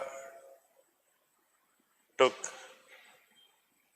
interest in the One Belt, One Road initiative. And what are these projects? First was the Hambantota Port project. Here we are talking about the Chinese angle also. The Hambantota Port project, which was a 1.5 billion US dollars project to create a port, Hambantota Port, in southern Sri Lanka, in the southern tip of Sri Lanka. Now, Hambantota is a port city, or was a city from where Rajpaksha and his brothers had contested elections before. Okay, so the Chinese gave this proposal to set up this major port at the southern tip of Sri Lanka. Okay, at the southern tip of Sri Lanka. However, the point is that Sri Lanka already had what? A major port, the Colombo port, and many argued, including the Indian government, that this doesn't make sense. Primarily, it doesn't make sense. Primarily because establishing the Hambantota port in southern Sri Lanka is not required, because primarily they can focus on Colombo only, or expanding the capacity of Colombo port only. That's cheaper, faster, and makes more economic sense. But the Chinese were keen on establishing or supporting the establishment of this Hambantota port, and extended some $1.5 billion in loan for this Hambantota port project. And India said that it is not very commercially, it doesn't make sense, it's not very commercially viable. And India's concern is also that if the Chinese are constructing this port, they may take over the ownership of the port, and then the Chinese Navy can dock at the Hambantota port, and that can be a security implication for India. Okay, that's there.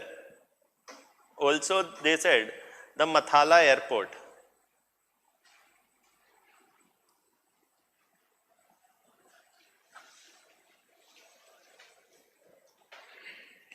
Another vast new airport, international airport to be created, the Mathala airport, was to be created. And this was something around a $250 million project. Then they also said the Colombo city port. The Colombo city port project. Pardon? No. Right now India has the operations of it. So, but this is constructed by whom? The Chinese. Okay. So, you see that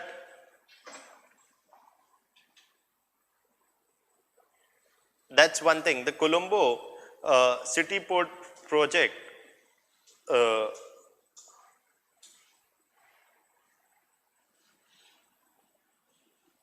was also something which was talked about at this point of time. Now,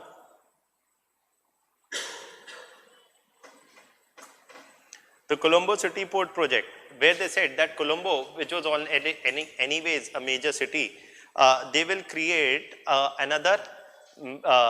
they will create a new financial city in Colombo, primarily by reclaiming land from the sea. Okay. So the Colombo city port project was aimed at reclaiming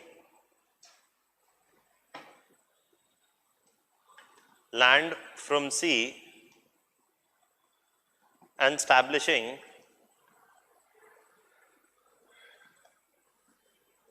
a financial city.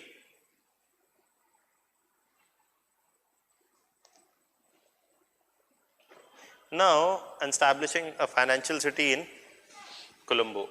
So, you see that this is the Chinese showing a lot of interest in these projects. Okay. Now, and sanctioning, and the Sri Lankan government sanctioned a lot of these projects. However, the Sri Lankan government sanctioned a number of these projects, uh, and without putting into public domain the total cost of these projects, or the interest rates at which these projects have been sanctioned, etc., etc. So, see, that's the thing. The point is not that the project is being created. The point is on what cost it is being created, and etc. So, you see that this is something which has been signed during the Rajpaksha government, and India watched with concern as the Chinese were increasing their footprint. Now, it is at this time that India hoped for a turnaround, and partly,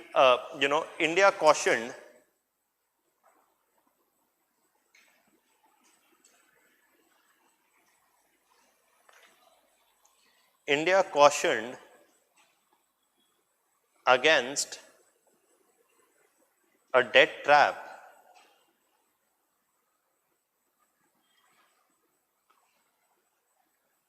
that may emanate from these high interest rate loans for projects, many of which may be financially what?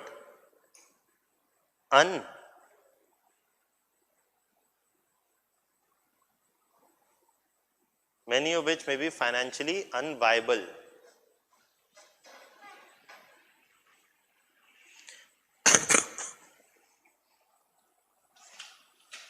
Many of which may be financially unviable. Moreover,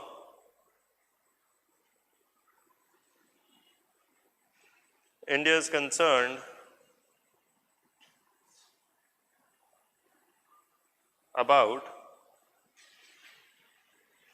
the increasing Chinese presence,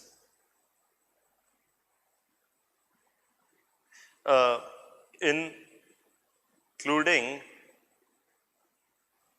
the possibility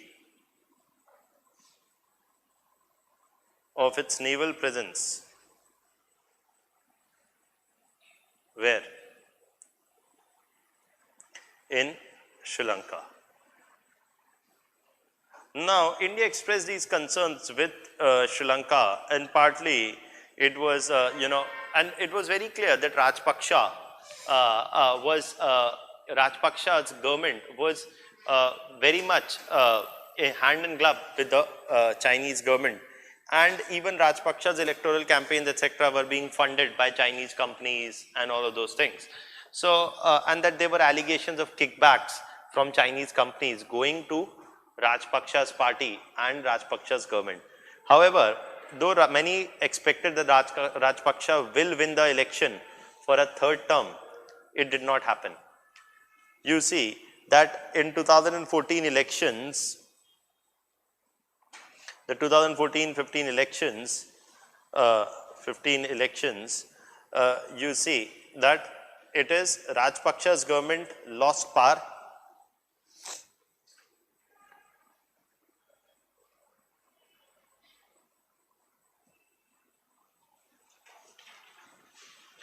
and you see a new government with President Maithripala Sirisena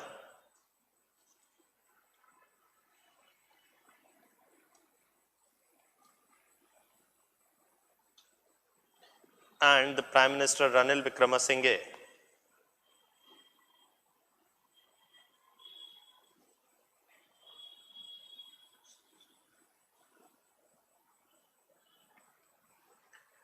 Came to power, and from this point of time, it is the Sirisena Wickremesinghe government which reassessed a number of these Chinese sanctioned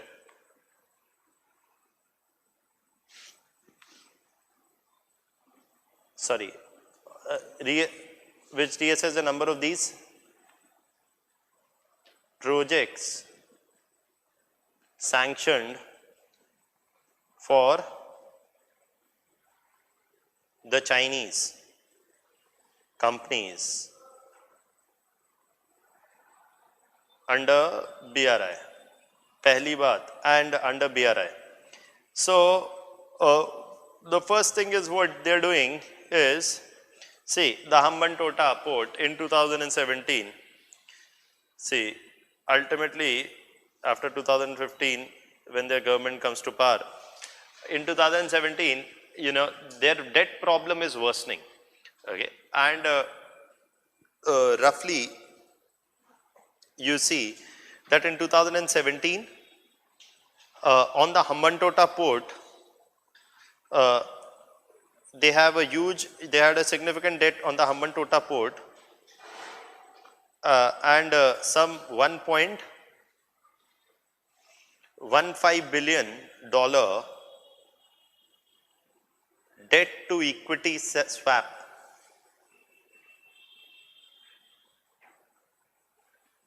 was agreed upon.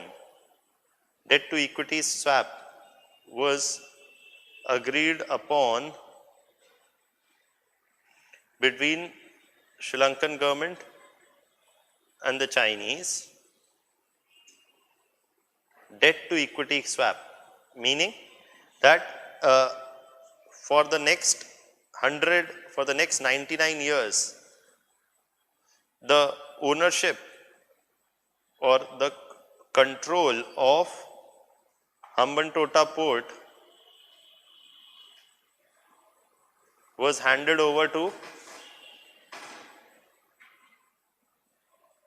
whom? China. However, mindful of India's concern, it was said explicitly mentioned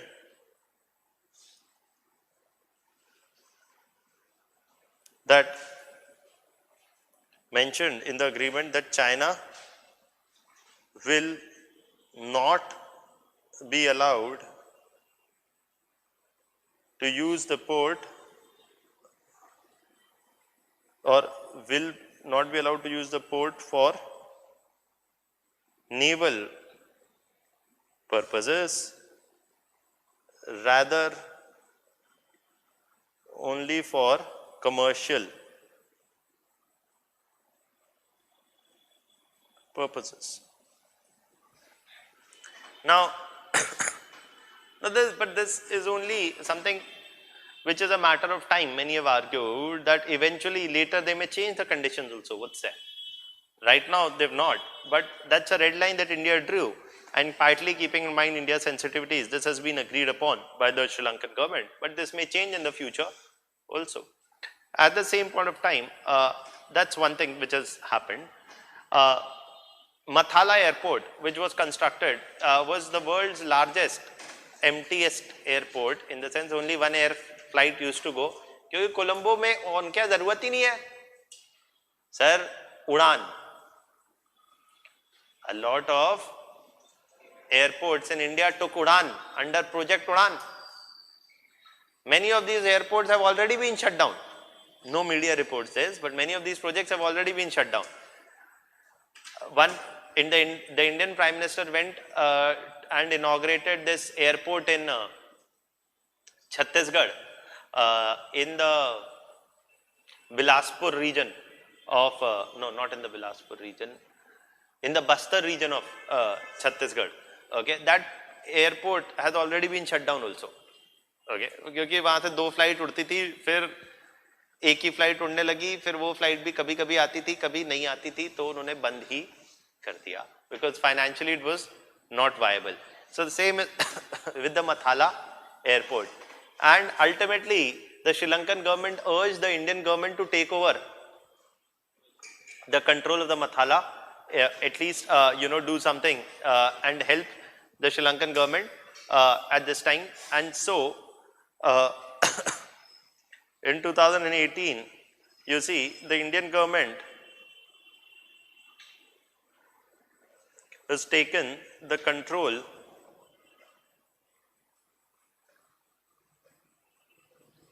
of the Mathala, the operational control of the Mathala airport.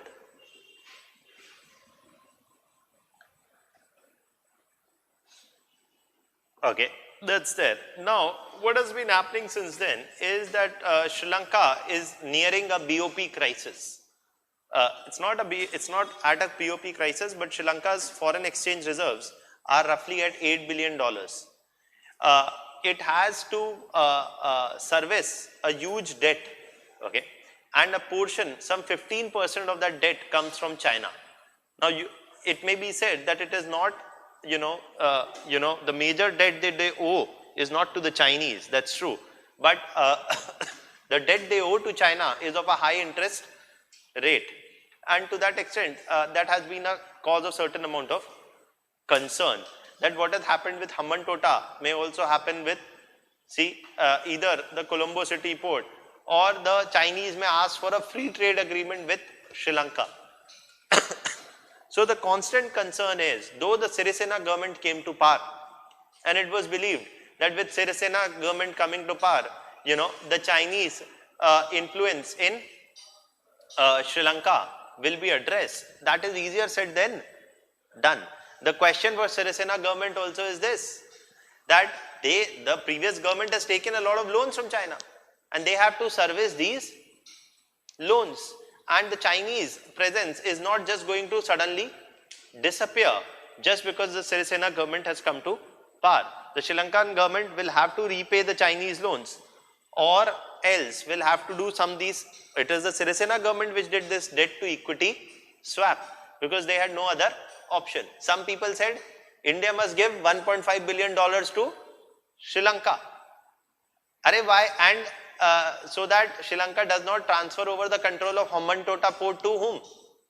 China. Arey, why should India give $1.5 billion? Sir, $1.5 billion is what? Is almost 10,000 crore rupees. Why should India give 10,000 crore rupees on a bad investment decision made by the Sri Lankan government? Okay, so this would have been a huge expenditure of Indian taxpayers' money on one single project, which is a clear miscalculation of the Sri Lankan government. So the Indian government did not, intervene on the Hambantota port. India cannot bail out India's neighbors if they do bad investment decisions with China. Maldives has been partly an exception because it is too small a country. It owes 55 to 70% of its debt to China. And Maldives is a small country. That's not the case with Sri Lanka. Sri Lanka is relatively bigger, and it owes 15%, 1/5 of its debt to China. So in that context, you see, India did not bail out on the Hambantota project. However, India has signaled its willingness to step up its engagement in Sri Lanka as well. How? That already, what is India doing? India is constructing some 44,000. What is India doing in Sri Lanka? India is constructing some 44,000 houses. Where? In northern Sri Lanka. As a part, why? In northern Sri Lanka, to resettle those already displaced. So we are already constructing some 44,000 houses in northern Sri Lanka to resettle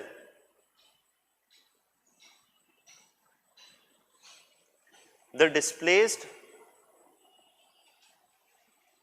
Tamilian population,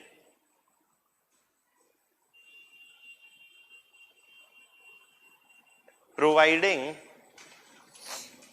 an aid of, based on an aid of $350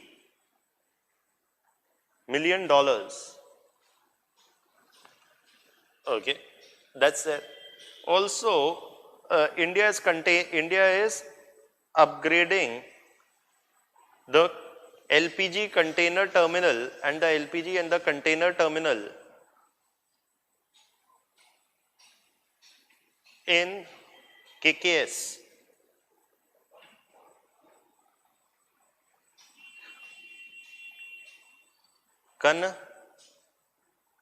Kanesthurai in northern Sri Lanka.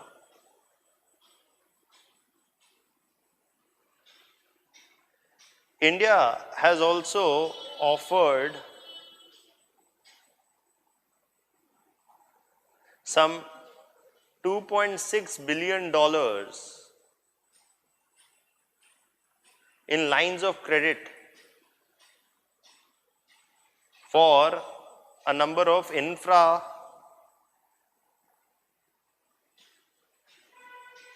projects.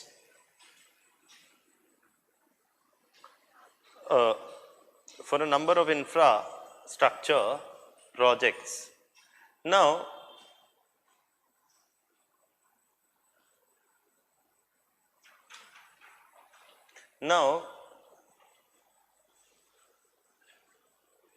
so you see,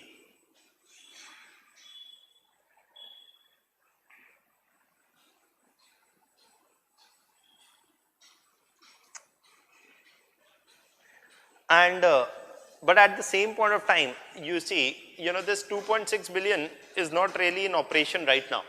It may get into operation in the future. Now, India is keen on involving itself more. India also continues to be one of the largest, or to be one of the largest trading partners of whom?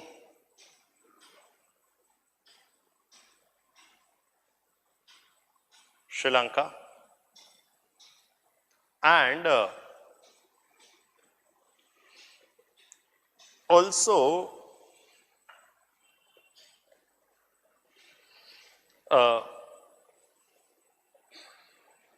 India continues to be one of the largest trading partners of Sri Lanka, and thus one of the things to be kept in mind is that the Chinese presence is here to stay, is likely to be maintained in Sri Lanka. For example, the Sri Lankan government has taken a loan of another $1 billion where? To connect for a major infrastructure project, for a major highway project connecting Kandy, which is a city in central Colombo, in central Sri Lanka, connecting Kandy, which is a city in central Sri Lanka, to Hambantota.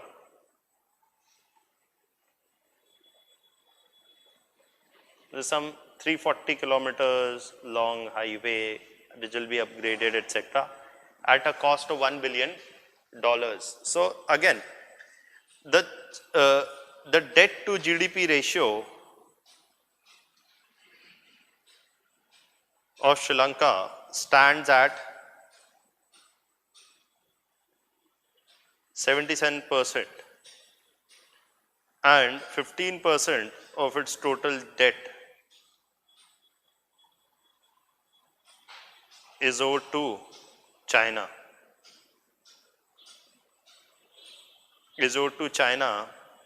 At high interest rates, up to 6%, up to 6.2% in fact.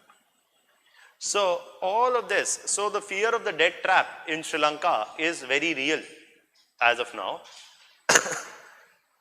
And Sri Lanka may need a bailout also eventually in the future, may need a bailout, and in that condition, India will have to be involved in one way or the other. So, how all of this is going to play out, there is no clear, first thing is political stability to return to Sri Lanka, and then partly with the assistance of whom? India. Or, so what is the way forward for Sri Lanka is, firstly, political stability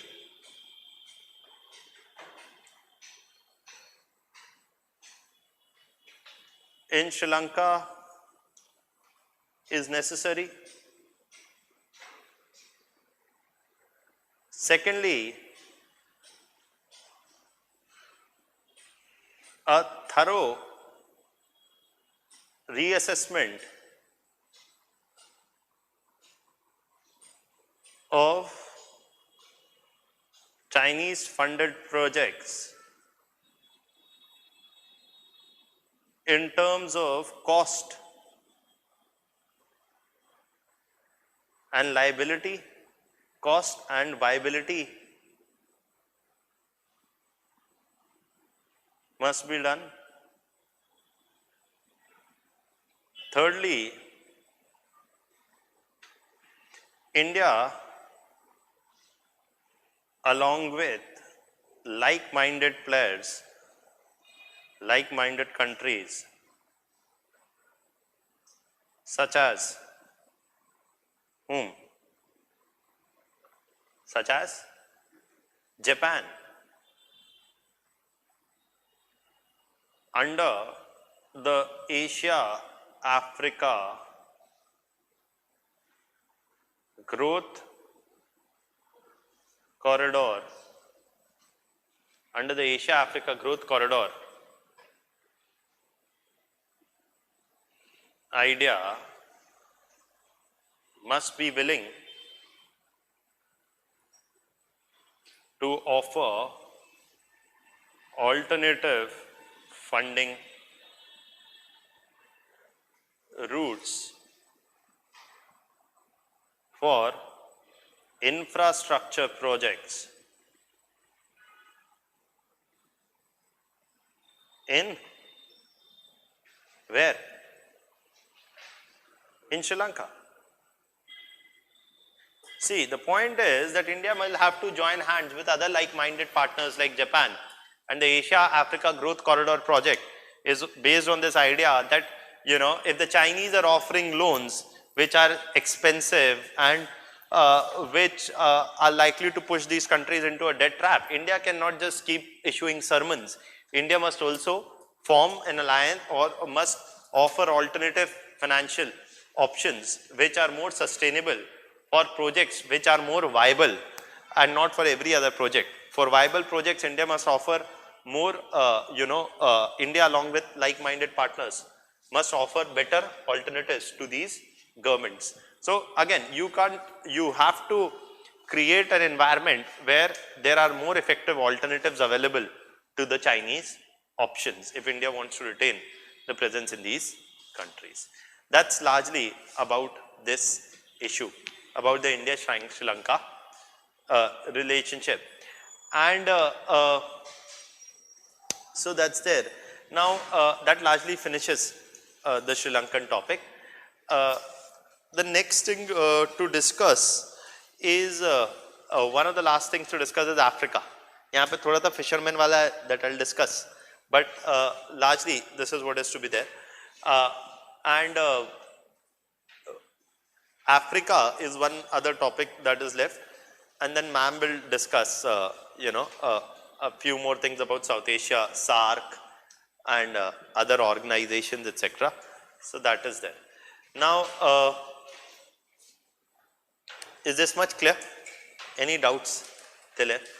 Okay, small change today for now is pack up. I actually have some urgent work I have to attend to, and because of that, and so tomorrow just check the mail once, and so that if we are beginning at 12 or 2:30, just check the mail once. Okay, that is there. And what I'm looking to start tomorrow, once either I'll do, just check the mail, either we'll start with Africa, or if ma'am is taking, that is the case, or else if I start with Africa, I'll complete Africa. It won't take much time, 1 hour maximum for Africa. Itna importance nahi dena hai. Okay. But Africa, there is a very good chance, in my personal view, 101% possibility of a question on Africa this year. in your examination. It can come in prelims also. It can come in mains also. There have been many a number of visits to Africa. And a question on Africa is long due. So after Africa, हमारा जो governance portion है, that is left. So let's finish the governance वाला first. तो आपका ज़्यादातर your most of your continue में बाकी है जुलाई वेस्ट का पूरा बाकी गवर्नेंस pardon जुलाई वेस्ट का बाकी है जून का हो चुका है governance. Okay, the June batch it has happened not for the July. Huh?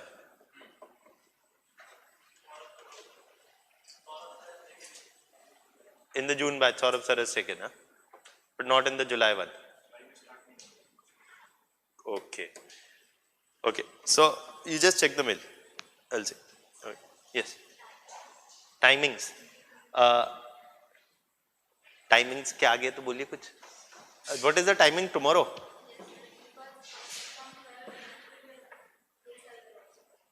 अच्छा, your PSIR also. Okay, okay. So I'll see. I'll look into the timings tomorrow.